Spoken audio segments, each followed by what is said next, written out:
ಇವತ್ತು ಬಿಜೆಪಿಯ ನಾಯಕರ ಅವರ ಮಕ್ಕಳ ಹೆಸರಿಗೆ ವರ್ಗಾವಣೆ ಆಗಿತ್ತು. ಅದ್ರ ಬಗ್ಗೆ ಯಾಕೆ ನೀವು ಇದುವರೆಗೂ ಚಕಾರ ಎತ್ತಾ ಇಲ್ಲ ಅಂತಕ್ಕಂಥ ಮಾತನ್ನ, ಆ ವಿಚಾರವನ್ನ ತಾವೆಲ್ಲರೂ ಕೇಳಬೇಕು ಅಂತಕ್ಕಂಥ ಮಾತನ್ನ ನಾನು ಈ ಸಂದರ್ಭದಲ್ಲಿ ತಮ್ಮ ಮುಖಾಂತರ ಹೇಳಲಿಕ್ಕೆ ಬಯಸ್ತೇನೆ. ಮತ್ತೊಂದು, ಇವತ್ತು ದೇವರಾಜ ಟ್ರಕ್ ಟರ್ಮಿನಲ್ ಸುಮಾರು 47 ಕೋಟಿ ಕೇವಲ 3 ಬೇನಾಮಿ ಕಂಪನಿಗಳ ಹೆಸರಿಗೆ ವರ್ಗಾಯಿಸಿ ಆ ಹಣವನ್ನು ದುರುಪಯೋಗ ಮಾಡಿರ್ತಕ್ಕಂಥ ವಿಚಾರದಲ್ಲಿ ಹಲವಾರು ಬಾರಿ ಇದ್ರ ಬಗ್ಗೆ ತನಿಖೆ ಆಗಬೇಕು ಅಂತ ಆಗಿನ ಸಂದರ್ಭದಲ್ಲಿ ಆಗಿನ ಮಂತ್ರಿಗಳಾಗಿದ್ದಂತ ಶ್ರೀರಾಮುಲು ಅವರ ಗಮನಕ್ಕೆ ತಂದರೂ ಕೂಡ ಯಾವುದೇ ರೀತಿ ತನಿಖೆಯನ್ನು ಮಾಡತಕ್ಕಂತ ಕೆಲಸವನ್ನ ಆ ಸಂದರ್ಭದಲ್ಲಿ ಮಾಡಿರಲಿಲ್ಲ. ಇವೆಲ್ಲವನ್ನು ಮರೆಮಾಚಿಕೊಂಡು ಇವತ್ತು ಇವರು ಮಾಡಿರ್ತಕ್ಕಂಥ ಭ್ರಷ್ಟಾಚಾರದ ಸರ್ಮಾಲೆಗಳನ್ನ ನಾವು ಇವತ್ತು 7 ದಿವಸಗಳು ಪ್ರತಿಯೊಂದು ನಗರಕ್ಕೆ ಹೋದಂತ ಸಂದರ್ಭದಲ್ಲಿ ಅಲ್ಲಿ ಪ್ರತಿಯೊಂದು ಎಳೆಯಾಗಿ ದಾಖಲೆಗಳ ಸಮೇತ ನಾವು ಜನರ ಮುಂದೆ ಇಡ್ಲಿಕ್ಕೆ ಬಯಸ್ತಾ ಇದ್ದೇವೆ. ಮತ್ತು ಜನರು ಏನು ಅವರು ಪಾದಯಾತ್ರೆ ಮಾಡ್ಲಿಕ್ಕೆ ಬಂದಂತ ಸಂದರ್ಭದಲ್ಲಿ ಅದನ್ನ ಅವರಿಗೆ ಪ್ರಶ್ನೆ ಮಾಡಬೇಕು ಅಂತ ಮಾತನ್ನ ನಾನು ಈ ಸಂದರ್ಭದಲ್ಲಿ ನಮ್ಮೆಲ್ಲರೂ ಕೈ ಜೋಡಿಸಿ ಪ್ರಾರ್ಥನೆ ಮಾಡ್ಕೊಳ್ತಾ ಇದ್ದೀನಿ. ಬಂಧುಗಳೇ, ಈಗೇನು 47 ಕೋಟಿ ದೇವರಾಜ ಟ್ರಕ್ ಟರ್ಮಿನಲ್ ಅಲ್ಲಿ ತಿಂದಂತವ್ರ ಬಗ್ಗೆ ತನಿಖೆಯಾಗಿ ಈಗಾಗಲೇ ಆ ಕೆಲಸವನ್ನು ಮಾಡಿರ್ತಕ್ಕಂಥವ್ರು ಸೇರಿದ್ದಾರೆ. ಇದ್ರ ಬಗ್ಗೆ ಯಾವುದು ಮಾತಾಡ್ತಾ ಇಲ್ಲ. ರಾಜ್ಯಕ್ಕೆ ಆಗ್ತಾ ಇರ್ತಕ್ಕಂಥ ಅನ್ಯಾಯ, ಮೊನ್ನೆ ತಾನೇ ಮಂಡಿಸತಕ್ಕಂಥ ಬಜೆಟ್ ಇವತ್ತು ಕೇವಲ ಕೇಂದ್ರದಲ್ಲಿ ಅಧಿಕಾರವನ್ನು ಉಳಿಸಿಕೊಳ್ತಕ್ಕಂಥ ನಿಟ್ಟಿನಲ್ಲಿ ಅವರು ಕೇವಲ ಬಿಹಾರ ಮತ್ತು ಆಂಧ್ರ ಪ್ರದೇಶಕ್ಕೆ ಅನುದಾನಗಳನ್ನು ಕೊಟ್ಟಿದ್ದಾರೆ. ರಾಜ್ಯದ ಹಲವಾರು ಇವತ್ತು ಬೇಡಿಕೆಗಳು ಏನಿದ್ದಾವೆ, ಮೇಕೆದಾಟು ಯೋಜನೆ ಇರುವುದು, ಅಪ್ಪರ್ ಭದ್ರಾ ಯೋಜನೆ ಇರಬಹುದು, ಇವ್ಯಾವಕ್ಕೂ ಹಣ ಕೊಡ್ತಕ್ಕಂಥ ಕೆಲಸವನ್ನ ಕೇಂದ್ರ ಸರ್ಕಾರ ಮಾಡಿಲ್ಲ. ನ್ಯಾಯಬದ್ಧವಾಗಿ ನಮಗೆ ಬರಬೇಕಾಗಿರ್ತಕ್ಕಂಥ ಪಾಲು ಒಕ್ಕೂಟದ ವ್ಯವಸ್ಥೆಯಲ್ಲಿ ಯಾವ ರೀತಿ ರಾಜ್ಯಗಳಿಗೆ ಅನುದಾನವನ್ನು ಕೊಡಬೇಕು ಅಂತಕ್ಕಂಥದ್ದನ್ನ ಇವತ್ತು ಬದಿಗೊತ್ತಿ ಒಬ್ಬ ಸರ್ವಾಧಿಕಾರಿಯಾಗಿ ಇವತ್ತು ಈ ದೇಶದಲ್ಲಿ ಮತ್ತೊಮ್ಮೆ ಪ್ರಧಾನಿ ಆಗಿರ್ತಕ್ಕಂಥ ನರೇಂದ್ರ ಮೋದಿ ಅವರು ಇವತ್ತು ಈ ರೀತಿಯಾಗಿ ರಾಜಕೀಯ ಮಾಡ್ತಾ ಇರ್ತಕ್ಕಂಥ ಅನ್ಯಾಯದ ಬಗ್ಗೆ ಕೂಡ ನಾವು ಮಾತಾಡ್ತಕ್ಕಂಥ ವಿಚಾರ ಇದೆ. ಅದರಿಂದ ಬಂಧುಗಳೇ, ಇವೆಲ್ಲದರ ವಿರುದ್ಧ ಇವತ್ತು ಜನರಲ್ಲಿ ಜಾಗೃತಿಯನ್ನ ಮೂಡಿಸಬೇಕು, ಜನರನ್ನ ಎಚ್ಚೆತ್ತುಕೊಳ್ತಕ್ಕಂಥ ಕೆಲಸ ಮಾಡಬೇಕು ಅಂತಕ್ಕಂಥ ದೃಷ್ಟಿಯಲ್ಲಿ ಇವತ್ತು ಈ ಒಂದು ಕಾರ್ಯಕ್ರಮಗಳನ್ನು ನಾವು ಹಮ್ಮಿಕೊಂಡಿದ್ದೇವೆ. ಇದು ದೊಡ್ಡ ಮಟ್ಟದಲ್ಲಿ 9ನೇ ತಾರೀಕು ಮೈಸೂರಿನಲ್ಲಿ ಸನ್ಮಾನ್ಯ ಮುಖ್ಯಮಂತ್ರಿಗಳು ಭಾಗವಹಿಸಲಿದ್ದಾರೆ. ನಾಳೆ ರಾಮನಗರಕ್ಕೂ ಸನ್ಮಾನ್ಯ ಮುಖ್ಯಮಂತ್ರಿಗಳು ಬರಲಿದ್ದಾರೆ. ಇವತ್ತು ಇವೆಲ್ಲ ಹಲವಾರು ವಿಷಯಗಳ ಬಗ್ಗೆ ತಮ್ಮ ಮುಂದೆ ಇಡಬೇಕಾದಂತ ಜವಾಬ್ದಾರಿ ನಮ್ಮೆಲ್ಲರ ಮೇಲೆ ಇದೆ. ಆದ್ರಿಂದ ನಾನು ತಮ್ಮೆಲ್ಲರನ್ನು ಕೋರೋದಿಷ್ಟೇ, ಇವತ್ತು ಏನು ತಮ್ಮೆಲ್ಲರ ವಿಶ್ವಾಸ ನಂಬಿಕೆಯ ಕಾರಣದಿಂದ ಇವತ್ತು ಒಂದು ಪ್ರಚಂಡ ಬಹುಮತದ ಸರ್ಕಾರ ಅಧಿಕಾರದಲ್ಲಿದೆ. ಇದನ್ನ ಇವತ್ತು ಹಲವಾರು ರೀತಿಯಲ್ಲಿ ಕೆಡತಕ್ಕಂತ ಒಂದು ಪ್ರಯತ್ನಕ್ಕೆ ಕೈ ಹಾಕ್ತಾ ಇದ್ದಾರೆ. ಇತ್ತೀಚೆಗೆ ನಡೆದಂತಹ ಒಂದು ಮಹರ್ಷಿ ವಾಲ್ಮೀಕಿ ಅಭಿವೃದ್ಧಿ ನಿಗಮದ ವಿಚಾರದಲ್ಲಿ ಯಾವುದೇ ಸಂದರ್ಭದಲ್ಲೂ ಮುಖ್ಯಮಂತ್ರಿಗಳಾಗಿರ್ಬೋದು, ಬೇರೆ ಯಾರು ಅದರಲ್ಲಿ ಭಾಗವಹಿಸಿಲ್ಲ. ಅಧಿಕಾರಿಗಳು ಮಾಡಿರ್ತಕ್ಕಂಥ ಒಂದು ತಪ್ಪನ್ನ ಇವತ್ತು ನಮ್ಮ ಸರ್ಕಾರ ತನಿಖೆ ಮಾಡ್ತಾ ಇದೆ. ಈಗಾಗಲೇ ಅವರು ಏನು ಹಣ ಅಕ್ರಮವಾಗಿ ವರ್ಗಾಯಿಸಿಕೊಂಡಿದ್ರು ಅದನ್ನ ವಾಪಸ್ ತರ್ತಕ್ಕಂಥ ಕೆಲಸವನ್ನ ಮಾಡಿದೆ. ಇಷ್ಟಾಗಿದ್ರು ಸಹ ಕೇವಲ ಸರ್ಕಾರದ ಮೇಲೆ ನಮ್ಮ ಸರ್ಕಾರ ಪರಿಶಿಷ್ಟ ಜಾತಿ ಪರಿಶಿಷ್ಟ ಪಂಗಡದ ಜನರ ವಿರುದ್ಧ ಇದೆ ಅಂತಕ್ಕಂಥ ತಪ್ಪು ಸಂದೇಶವನ್ನ ಈ ರಾಜ್ಯದ ಜನತೆಗೆ ಕೊಡ್ತಕ್ಕಂಥ ಪ್ರಯತ್ನವನ್ನ ಮಾಡ್ತಾ ಇದ್ದಾರೆ. ಬಂಧುಗಳೇ, ಇವತ್ತೇನಾದ್ರೂ ಪರಿಶಿಷ್ಟ ಜಾತಿ ಪರಿಶಿಷ್ಟ ಪಂಗಡದ ಜನಕ್ಕೆ ಏನಾದ್ರೂ ಅವರ ಬದುಕಿನಲ್ಲಿ ಬದಲಾವಣೆ ತರಬೇಕು, ಅವರು ಮುಂಚೂಣಿಗೆ ಬರಬೇಕು ಅಂತಕ್ಕಂಥ ಕನಸು ಕಂಡಿರ್ತಕ್ಕಂಥದ್ದು ಯಾರು ಇಲ್ಲ. ಇಡೀ ದೇಶದಲ್ಲಿ ಆ ಕನಸನ್ನ ಕಂಡಂತವರು ಸನ್ಮಾನ್ಯ ಸಿದ್ದರಾಮಯ್ಯನವರು ತಂದಿರ್ತಕ್ಕಂಥ ಕಾಯ್ದೆಯ ಫಲ ಇವತ್ತು 39,000 ಕೋಟಿ ಇವತ್ತು ನಾವು ನಮ್ಮ ಒಂದು ಆಯೋಗದಲ್ಲಿ ಬಜೆಟ್ ಅಲ್ಲಿ ಇವತ್ತು ಪರಿಶಿಷ್ಟ ಜಾತಿ ಪರಿಶಿಷ್ಟ ಪಂಗಡಗಳಿಗೆ ವಿನಿಯೋಗಿಸತಕ್ಕಂಥ ಕೆಲಸವನ್ನ ಮಾಡ್ತಾ ಇದ್ದೇವೆ. ಆದ್ರೆ ಇವೆಲ್ಲವನ್ನ ಇವತ್ತು ಅವರ ಅನುಕೂಲಕ್ಕೆ ತಕ್ಕಂತೆ ನಾನಾ ರೀತಿಯಾದಂತಹ ಸುಳ್ಳು ಸಂದೆ ಒಂದು ವಿಚಾರಗಳನ್ನು ಮುಂದೆ ಇಡ್ತಕ್ಕಂಥ ಕೆಲಸವನ್ನ ಮಾಡ್ತಾ ಇದ್ದಾರೆ. ಬಂಧುಗಳೇ, ಇವತ್ತು ಕಾಂಗ್ರೆಸ್ ಪಕ್ಷ ಏನು ನುಡಿತದೆ ಏನು ನುಡಿದಿದೆ ಅಂತಕ್ಕಂಥದ್ದು ತಮಗೆ ಗೊತ್ತಿದೆ. ಮತ್ತೆ ನುಡಿದಂತೆ ನಡೆದಿರ್ತಕ್ಕಂಥ ಸರ್ಕಾರ ಕಾಂಗ್ರೆಸ್ ಪಕ್ಷ. ಅದರಿಂದ ನಾನು ತಮ್ಮೆಲ್ಲರಲ್ಲೂ ಬೇಡ್ಕೊಳ್ತೇನೆ, ತಾವು ಅವರ ಪಾದಯಾತ್ರೆಗೆ ಬಂದಂತ ಸಂದರ್ಭದಲ್ಲಿ ಅವರು ನೀವು ಕೇಳಬೇಕಾಗಿರ್ತಕ್ಕಂಥ ಪ್ರಶ್ನೆ, ಕೇಂದ್ರದಲ್ಲಿ ನೀವು ಪರಿಶಿಷ್ಟ ಜಾತಿ ಪರಿಶಿಷ್ಟ ಪಂಗಡಕ್ಕೆ ಇಡೀ ದೇಶವ್ಯಾಪ್ತಿ ಸಮಾನಾಂತರವಾದಂತಹ ಕರ್ನಾಟಕದಲ್ಲಿ ತಂದಿರ್ತಕ್ಕಂಥ ಕಾಯ್ದೆ ಆ ರೀತಿ ನೀವು ತರಲಿಕ್ಕೆ ಏನಾದ್ರೂ ಪ್ರಯತ್ನ ಮಾಡಿದ್ದೀರಾ? ಇದಕ್ಕೆ ಬಂದು ನೀವು ಉತ್ತರ ಕೊಡಿ ಅಂತಕ್ಕಂಥ ಮಾತನ್ನ ನಾನು ಈ ಸಂದರ್ಭದಲ್ಲಿ ಬಯಸ್ತೇನೆ. ಅದರಿಂದ ಇವತ್ತು ನಾನು ತಮ್ಮೆಲ್ಲರಲ್ಲೂ ಕೋರ್ಕೊಳ್ಳೋದಿಷ್ಟೇ, ಏನು ಈ ಒಂದು ಕುಟಿಲ ರಾಜಕಾರಣವನ್ನ ಮಾಡ್ತಾ ಇದ್ದಾರೆ. ಇವತ್ತು ರಾಜ್ಯಪಾಲರನ್ನ ಇವತ್ತು ದುರ್ಬಳಕೆ ಮಾಡ್ಕೊಳ್ತಕ್ಕಂಥ ಕೆಲಸವನ್ನ ಮಾಡ್ತಾ ಇದ್ದಾರೆ. ನಿಮಗೆ ಗೊತ್ತಿರಬೇಕು, ಅವರು 26ನೇ ತಾರೀಕು ಬೆಳಗ್ಗೆ ದೂರು ಕೊಡ್ತಾರೆ ರಾಜ್ಯಪಾಲರಿಗೆ. ಮತ್ತೆ ಮುಖ್ಯಮಂತ್ರಿಗಳಿಗೆ ನೋಟಿಸ್ ಜಾರಿ ಮಾಡ್ತಕ್ಕಂಥ ಕೆಲಸವನ್ನು ಮಾಡ್ತಾರೆ. ಇದರಿಂದ ನಿಮ್ಗೆ ಅರ್ಥ ಆಗತ್ತೆ ಯಾವ ರೀತಿ ಪೂರ್ವ ಯೋಜಿತವಾಗಿ ಇವರು ನಮ್ಮ ಸರ್ಕಾರಕ್ಕೆ ಕೆಟ್ಟ ಹೆಸರು ತರಬೇಕು, ನಮ್ಮ ಸರ್ಕಾರವನ್ನು ಅಸ್ಥಿರ ಮಾಡಬೇಕು ಅಂತಕ್ಕಂಥ ದುರುದ್ದೇಶದಿಂದ ಇವತ್ತು ಎಲ್ಲಾ ಪ್ರಯತ್ನಗಳನ್ನ ಮಾಡ್ತಾ ಇರ್ತಕ್ಕಂಥದ್ದು. ಅದರಿಂದ ಬಂಧುಗಳೇ, ನಾನಿಷ್ಟೇ ತಮ್ಮ ಹತ್ರ ಬೇಡ್ಕೊಳ್ಳೋದು, ದಯವಿಟ್ಟು ಇವತ್ತು ಒಂದು ಸುಸ್ಥಿರವಾದಂತಹ ಸರ್ಕಾರ, ಬಡವರ ಪರವಾಗಿರ್ತಕ್ಕಂಥ ಸರ್ಕಾರ, ಭವಿಷ್ಯತ್ತಿನ ಬೆಳವಣಿಗೆಗೆ ಇವತ್ತು ನಮ್ಮ ಮುಖ್ಯಮಂತ್ರಿಗಳಾಗಿರ್ತಕ್ಕಂಥ ಸನ್ಮಾನ್ಯ ಸಿದ್ದರಾಮಯ್ಯನವರು, ನಮ್ಮ ಉಪಮುಖ್ಯಮಂತ್ರಿಗಳು, ಪಕ್ಷದ ಅಧ್ಯಕ್ಷರಾಗಿರ್ತಕ್ಕಂಥ ತಮ್ಮ ನಿಮ್ಮೆಲ್ಲರ ನಾಯಕರಾಗಿರ್ತಕ್ಕಂಥ ಡಿ.ಕೆ. ಶಿವಕುಮಾರ್ ಸಾಹೇಬರು ಇವರ ನೇತೃತ್ವದಲ್ಲಿ ಇವತ್ತು ಬಹಳ ಜನರ ಪರವಾಗಿರ್ತಕ್ಕಂಥ ಕಾರ್ಯಕ್ರಮಗಳನ್ನ ನಮ್ಮ ಸರ್ಕಾರ ಹಮ್ಮಿಕೊಂಡಿದೆ. ಆದ್ರಿಂದ ಇವತ್ತು ಏನು ಈ ಒಂದು ಹೊಂದಾಣಿಕೆ ಮಾಡ್ಕೊಂಡಿದ್ದಾರೆ ಜೆಡಿಎಸ್ ಅವರು, ಏನು ಈಗ ಮೂಡ ವಿಚಾರದಲ್ಲಿ ಮಾತಾಡ್ತಾರೆ. 1984ನೇ ಇಸ್ವಿಯಲ್ಲಿ ದೇವೇಗೌಡರ ಕಾಲದಲ್ಲಿ ಏನು ದೇವೇಗೌಡರ ಕುಟುಂಬಕ್ಕೆ 48 ಸೈಟ್ ಯಾವ ರೀತಿ ಅದನ್ನ ಮಂಜೂರು ಮಾಡ್ಕೊಳ್ತಕ್ಕಂಥ ಕೆಲಸ ಆಗಿದೆ ಅಂತಕ್ಕಂಥದ್ದು ನೋಡ್ಬೇಕು. ಬಿಜೆಪಿ ಅವರು ಮೈಸೂರಿನಲ್ಲಿ ಇರ್ತಕ್ಕಂಥವರು ಅವರೇ ಒಂದು ಭಿತ್ತಿ ಪತ್ರ, ಒಂದು ಪಾಂಪ್ಲೆಟ್ ಅನ್ನು ಹಾಕಿದ್ದಾರೆ. ಕುಮಾರಸ್ವಾಮಿ ಅವರು ಪತ್ರ ಬರೆದಿದ್ದಾರೆ, ನನಗೆ ಇಷ್ಟಿಷ್ಟು ಮೆಷರ್ಮೆಂಟ್ ಸೈಟ್ ಅಲಾಟ್ ಆಗಿತ್ತು, ದಯವಿಟ್ಟು ನನ್ನ ಹೆಸರು ಮಾಡ್ಕೊಡಿ ಅಂತ ಹೇಳಿ. ಇವನ್ನೆಲ್ಲ ನೋಡಿದಾಗ ಯಾವ ರೀತಿ ಅವರು ವ್ಯವಸ್ಥೆಯನ್ನು ದುರ್ಬಳಕೆ ಮಾಡ್ಕೊಂಡಿದ್ದಾರೆ. ತಮ್ಮ ಕುಟುಂಬದ ಸದಸ್ಯರ ಹೆಸರಿಗೆ ಇವತ್ತು ಸೈಟ್ಗಳನ್ನ ಕೊಟ್ಟಿದ್ದಾರೆ. ಆ ದೊಡ್ಡ ಪಟ್ಟಿ ನಾವು ಕಾಂಗ್ರೆಸ್ನವರು ಬಿಡುಗಡೆ ಮಾಡಿರ್ತಕ್ಕಂಥದ್ದಲ್ಲ. ಅವರ ಏನಿವತ್ತು ಮಿತ್ರ ಪಕ್ಷ ಎನ್ಡಿಎ ಒಕ್ಕೂಟದಲ್ಲಿ ಸೇರಿದ್ದಾರೆ ಬಿಜೆಪಿ ಅವರೇ ಇವತ್ತು ಮೈಸೂರಿನಲ್ಲಿ ಅದನ್ನ ಇವತ್ತು ಸಾರ್ವಜನಿಕರ ಮುಂದೆ ಇಟ್ಟಿರ್ತಕ್ಕಂಥದ್ದು. ಅದರಿಂದ ಇವತ್ತು ಅವರು ಸಂಪೂರ್ಣವಾಗಿ ಭ್ರಷ್ಟಾಚಾರದಲ್ಲಿ ಮುಳುಗಿರ್ತಕ್ಕಂಥವ್ರು, ಸ್ವಾರ್ಥಕ್ಕಾಗಿ ರಾಜಕಾರಣ ಮಾಡ್ತಾ ಇರ್ತಕ್ಕಂಥವ್ರು. ಇವತ್ತು ಈ ಒಂದು ಸರ್ಕಾರವನ್ನ ಕೆಡಬೇಕು, ಏನು ಮಹಿಳೆಯರಿಗೆ ನಾವು ದೊಡ್ಡ ಮಟ್ಟದಲ್ಲಿ ಕೊಡ್ತಾ ಇರ್ತಕ್ಕಂಥ ಕಾರ್ಯಕ್ರಮಗಳು ಅದನ್ನು ನಿಲ್ಲಿಸಬೇಕು ಅಂತಕ್ಕಂಥ ದುರುದ್ದೇಶದಿಂದ ಇವತ್ತು ಈ ರೀತಿ ಪ್ರಯತ್ನವನ್ನ ಮಾಡ್ತಾ ಇದ್ದಾರೆ ಅಂತಕ್ಕಂಥ ಮಾತನ್ನ ನಾನು ಈ ಸಂದರ್ಭದಲ್ಲಿ ಹೇಳಿ ಬಯಸ್ತಾ, ಮತ್ತೊಮ್ಮೆ ಏನು ಅವರು ಪಾದಯಾತ್ರೆ ಮಾಡ್ತಾ ಇದ್ದಾರೆ, ಆ ಪಾದಯಾತ್ರೆ ಸಂದರ್ಭದಲ್ಲಿ ತಾವು ಈ ಪ್ರಶ್ನೆಗಳು ಕೇಳಬೇಕು.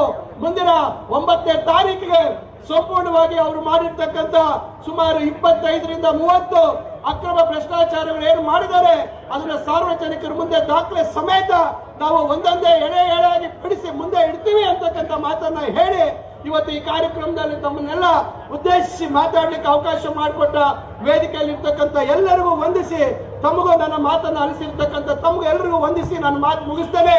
ಜೈ ಹಿಂದ್, ಜೈ ಕಾಂಗ್ರೆಸ್ ಪಾರ್ಟಿ.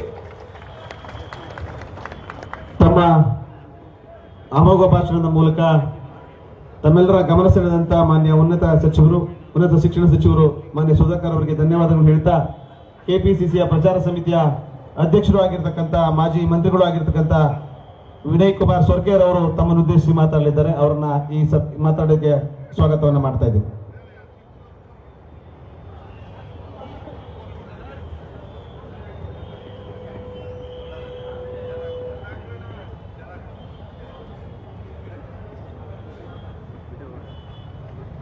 ನಮ್ಮೆಲ್ಲರ ಪ್ರೀತಿಯ ನಾಯಕರಾದಂಥ ಶ್ರೀಯುತ ಡಿ.ಕೆ. ಸುರೇಶ್ ರವರೇ,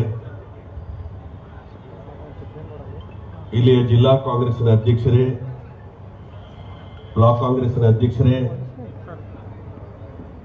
ಸಚಿವರಾದಂಥ ಶ್ರೀಯುತ ಜಮೀರ್ ರವರೇ,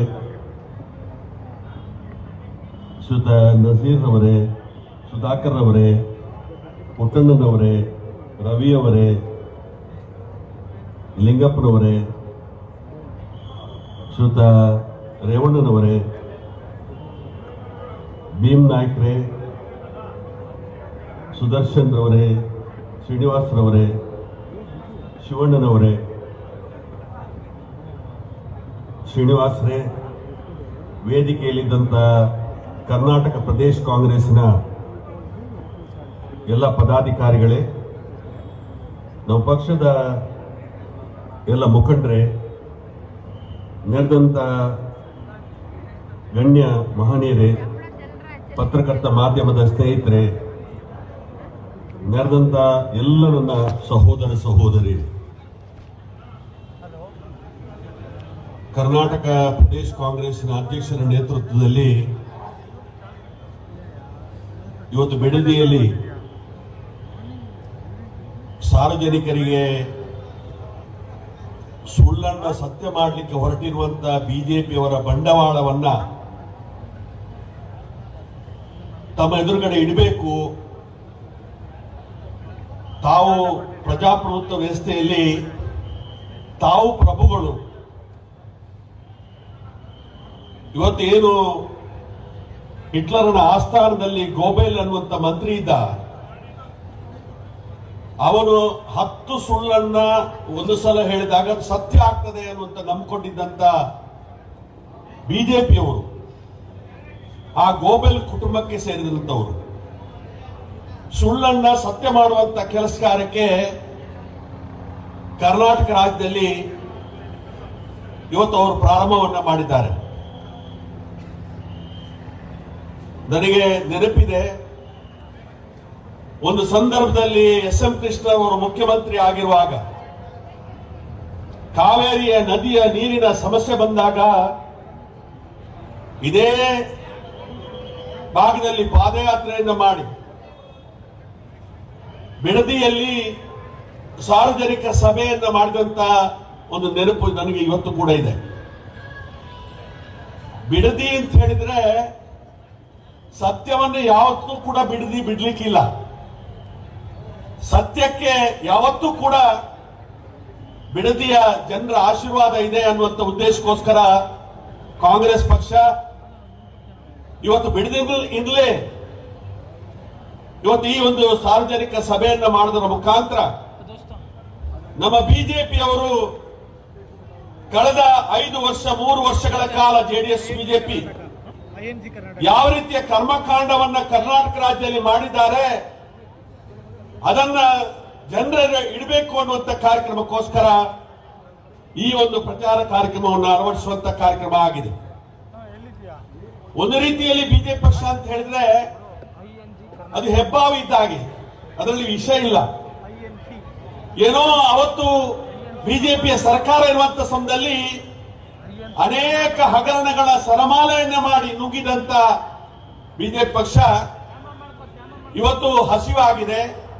ಯಾವುದೇ ರೀತಿಯ ದಾರಿ ಇಲ್ಲ.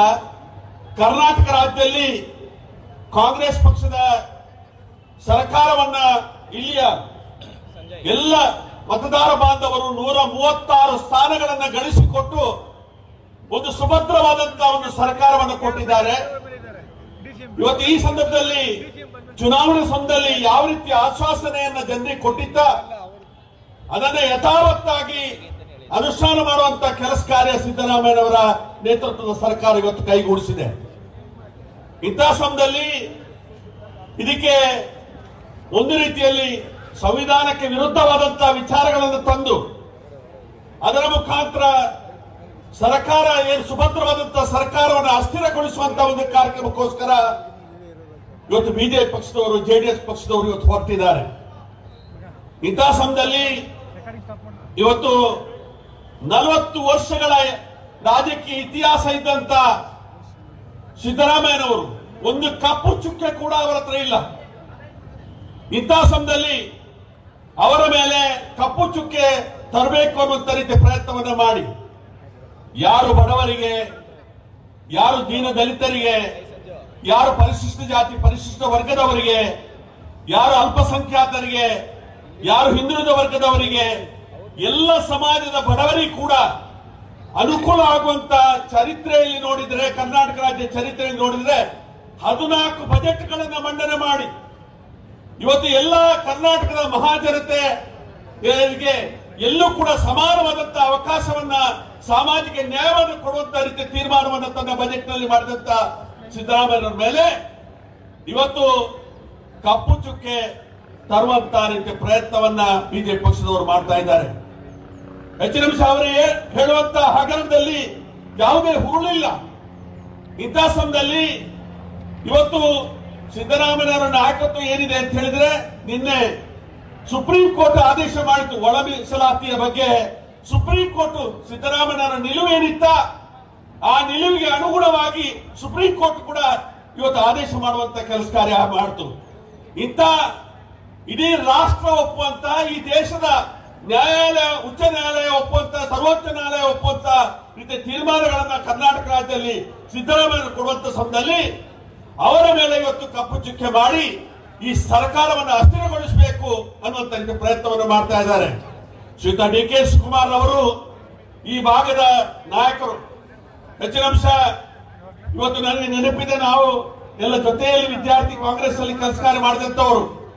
ಈ ಭಾಗದಲ್ಲಿ ಕಾಂಗ್ರೆಸ್ ಪಕ್ಷಕ್ಕೆ ದೊಡ್ಡ ಶಕ್ತಿ ಬರುವಂತ ರೀತಿಯಲ್ಲಿ ಈ ಕರ್ನಾಟಕ ರಾಜ್ಯದಲ್ಲಿ ತಮ್ಮ ಸಂಘಟನೆಯ ಮುಖಾಂತರ, ಸಂಘಟನಾ ಶಕ್ತಿಯ ಮುಖಾಂತರ ಕಳೆದ ವರ್ಷ 136 ಸ್ಥಾನಗಳು ಬರಬೇಕಾಗಿದ್ರೆ ಶ್ರೀಯುತ ಡಿ ಕೆ ಶಿವಕುಮಾರ್ ಅವರ ನೇತೃತ್ವದಲ್ಲಿ, ಸಿದ್ದರಾಮಯ್ಯ ನೇತೃತ್ವದಲ್ಲಿ ಇಂತಹ ಒಂದು ರೀತಿಯ ಈ ಕರ್ನಾಟಕ ರಾಜ್ಯಕ್ಕೆ ಕಾಂಗ್ರೆಸ್ ಪಕ್ಷಕ್ಕೆ ಜಯ ಬರುವಂತ ಅವಕಾಶ ಆಯಿತು. ನಮ್ಮ ನಾಯಕರಾದಂತ ರಾಹುಲ್ ಗಾಂಧಿ ಅವರು ಇವತ್ತು ಹೆಚ್ಚಿನ ಅಂಶ ಬಿಜೆಪಿಯವರು ಅವರ ವ್ಯಕ್ತಿತ್ವದ ಮೇಲೆ ನಾನಾ ರೀತಿಯ ಅಪಪ್ರಚಾರಗಳನ್ನು ಮಾಡಿದರು. ಆದ್ರೆ ಇವತ್ತು ಪಾರ್ಲಿಮೆಂಟ್ ಅಲ್ಲಿ ನಿಂತು ಈ ದೇಶದ ಅಸ್ಥಿರತೆ ಏನು ಅನ್ನೋದರ ಬಗ್ಗೆ, ಕಟ್ಟ ಕಡೆಯ ಬಡವರ ಬಗ್ಗೆ ಕೂಡ ಇವತ್ತು ಸರಿಯಾದಂತ ಸಮಾನವಾದಂತಹ ಅವಕಾಶಗಳು ಸಿಗಬೇಕು ಅನ್ನುವಂತ ಉದ್ದೇಶವನ್ನು ಇಟ್ಕೊಂಡು ಇವತ್ತು ಕೆಲಸ ಕಾರ್ಯಗಳನ್ನು ಮಾಡ್ತಾ ಇದ್ದಾರೆ. ಅಖಿಲ ಭಾರತ ಕಾಂಗ್ರೆಸ್ ಪಕ್ಷದ ಅಧ್ಯಕ್ಷರಾಗಿ ಮಲ್ಲಿಕಾರ್ಜುನ ಖರ್ಗೆ ಅವರು ಇವತ್ತು ನೇತೃತ್ವವನ್ನು ಕೊಡುವುದರ ಮುಖಾಂತರ 51 ಸ್ಥಾನ ಇದ್ದಂತ ಪಾರ್ಲಿಮೆಂಟ್ ಅನ್ನ, ಕಾಂಗ್ರೆಸ್ ಪಕ್ಷವನ್ನ 100ರಿಂದ ಏರಿಸುವಂತ ಕೆಲಸ ಕಾರ್ಯವನ್ನು ಇವತ್ತು ಕೈಗೂಡಿಸುವಂತ ಕೆಲಸ ಕಾರ್ಯ ಆಗಿದೆ. ರಾಷ್ಟ್ರದಲ್ಲೇ ಒಂದು ರೀತಿಯ ಬದಲಾವಣೆಗಳು ಬರುವಂತ ಸಮಯದಲ್ಲಿ, ಕರ್ನಾಟಕ ರಾಜ್ಯದಲ್ಲಿ ಸುಭದ್ರವಾದಂತಹ ಸರ್ಕಾರ ಇರುವಂತ ಸಮಯದಲ್ಲಿ ಇದನ್ನು ಅಭದ್ರಗೊಳಿಸಬೇಕು ಅನ್ನುವಂತ ಕಾರ್ಯಕ್ರಮವನ್ನು ಹಮ್ಮಿಕೊಳ್ತಾ ಇದ್ದಾರೆ. ರಾಜ್ಯಪಾಲರನ್ನು ಕೂಡ ಅವರ ರಾಜಕೀಯ ಟೀಕೆಗೋಸ್ಕರ ಉಪಯೋಗಿಸಿಕೊಳ್ಬೇಕು ಅನ್ನೋ ಪ್ರಯತ್ನಗಳನ್ನು ಮಾಡಿಸುವಂತ ಕೆಲಸ ಕಾರ್ಯ ಇತ್ತೀಚಿನ ದಿವಸ ನಾವು ಕಾಣ್ತಾ ಇದ್ವಿ.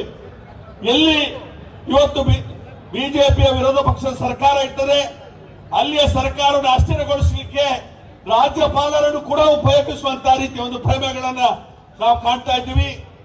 ಇದು ಸಿದ್ದರಾಮಯ್ಯನವರ ವಿರುದ್ಧ, ಕಾಂಗ್ರೆಸ್ ಪಕ್ಷದ ವಿರುದ್ಧ ಮಾಡುವಂತ ಪಿತೂರಿ ಅಲ್ಲ.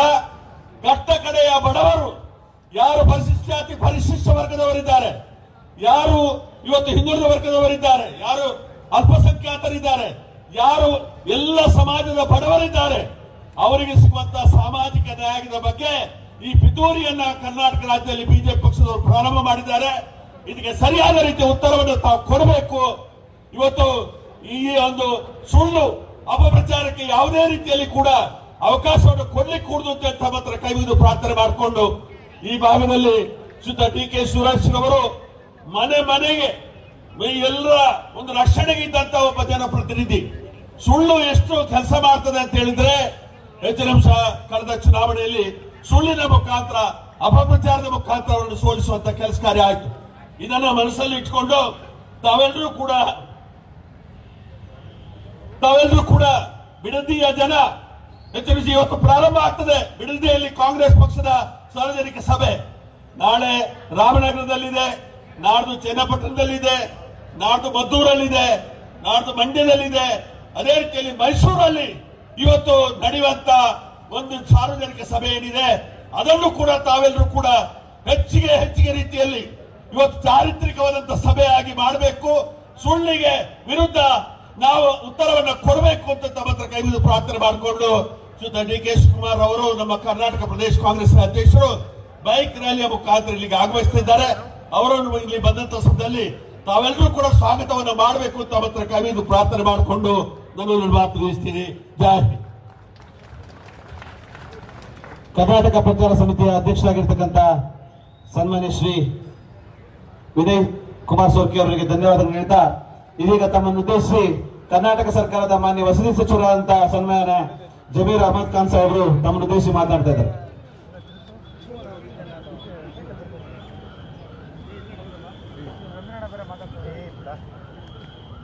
ಎಲ್ಲರಿಗೂ ನನ್ನ ನಮಸ್ಕಾರಗಳು.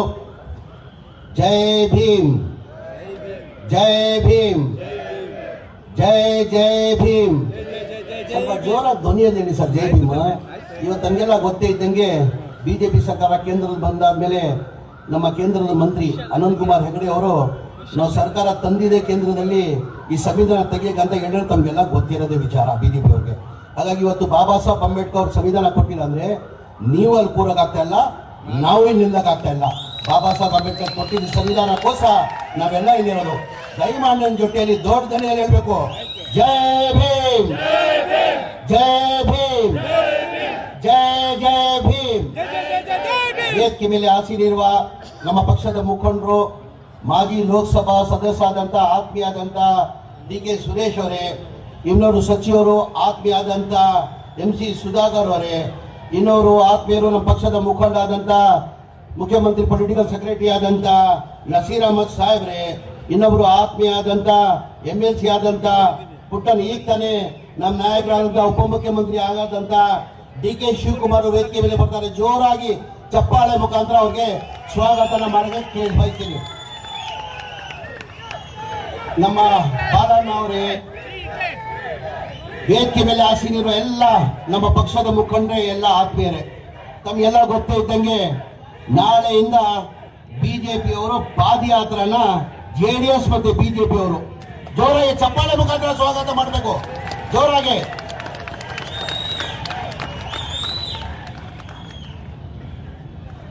ನಾಳೆಯಿಂದ ಬಿಜೆಪಿ ಹಾಗೂ JDS ಅವರು ಪಾದಯಾತ್ರೆನ ಹಮ್ಮಿಕೊಂಡಿದ್ದಾರೆ. ತಾವೆಲ್ಲ ನಾಳೆ ಇಲ್ಲೇ ಬಿಡದಿಯಲ್ದಾನೆ ಅವರು ಚಾಲನೆಯನ್ನ ಮಾಡ್ತಾ ಇದ್ದಾರೆ. ದಯಮಾಡಿ ನಾಳೆ ನೀವು ಕೇಳಬೇಕಾಗ್ತದೆ, ಯಾವ ಕಾರಣಕ್ಕೆ ನೀವು ಪಾದಯಾತ್ರೆನ ಹಮ್ಮಿಕೊಂಡಿದ್ದೀರಾ, ಅದು ಏನಿದೆಯಾ ಅಂತ ನಮಗೆ ಹೇಳ್ಬೇಕಂತ ತಾವೆಲ್ಲ ಕೇಳಬೇಕಂತ ನಾನು ಭಾವಿಸ್ತೀನಿ. ಏನಕ್ಕಂದ್ರೆ ಬಿಜೆಪಿ ಅವ್ರಿಗೆ ಸಹಿಸಕ್ಕೆ ಸಾಧ್ಯ ಆಗ್ತಾ ಇಲ್ಲ. ಈ ಒಂದು ವರ್ಷ 2 ತಿಂಗಳಲ್ಲಿ ನಮ್ಮ ಸರ್ಕಾರ ಬಂದಾದ್ಮೇಲೆ ಬಡವರ ಪರ ಕಾರ್ಯಕ್ರಮ ಕೊಟ್ಟಿದ್ದ ಕಾರಣಕ್ಕೆ ಇವ್ರು ಸಹಿಸಕ್ಕೆ ಸಾಧ್ಯ ಆಗ್ತಾ ಇಲ್ಲ. ಲೋಕಸಭಾ ಚುನಾವಣೆಯಲ್ಲೇ ತಾವನ್ನೆಲ್ಲ ನೋಡಿರ್ಬೋದು. ಹೋದ ಲೋಕಸಭಾ ಚುನಾವಣೆಯಲ್ಲಿ ನಾವು ಒಂದೇ ಗೆದ್ದಿದ್ದು DK ಸುರೇಶ್ ಅವರು. ಈ ಬಾರಿ ಚುನಾವಣೆಯಲ್ಲಿ ನಾವು ಬಹಳ ನಿರೀಕ್ಷೆ ಇಟ್ಟಿದ್ವಿ. ನಾವು ಕನಿಷ್ಠ ಒಂದು 17ರಿಂದ 18 ಸೀಟ್ ಗೆಲ್ತೀವಿ ಅಂತ ನಾವು ನಿರೀಕ್ಷೆ ಇಟ್ಟಿದ್ವಿ. ನಿರೀಕ್ಷೆಗೆ ತಕ್ಕಂಗೆ ನಾವು ಗೆಲ್ಲಕ್ಕೆ ಸಾಧ್ಯ ಆಗಲ್ಲ. 1ರಿಂದ 9 ಸೀಟನ್ನು ಗೆದ್ವಿ. ಹೋದ ಸತಿ 2019% ನೋಡಿ, ಈ ಬಾರಿ 2023% 100% ಜಾಸ್ತಿ ಆಗಿದೆ. ಅದೆಲ್ಲ ನೋಡಿ ಬಿಜೆಪಿ ಅವರು ಸಹಿಸಕ್ಕೆ ಸಾಧ್ಯ ಆಗಲಿಲ್ಲ. ಆ ಕಾರಣಕ್ಕೆ ತಮಗೆಲ್ಲ ಗೊತ್ತೇ ಇದ್ದಂಗೆ ಚುನಾವಣೆ ಟೈಮಲ್ಲಿ ನಾವು 5 ಗ್ಯಾರಂಟಿಯನ್ನ ಘೋಷಣೆ ಮಾಡಿದ್ವಿ.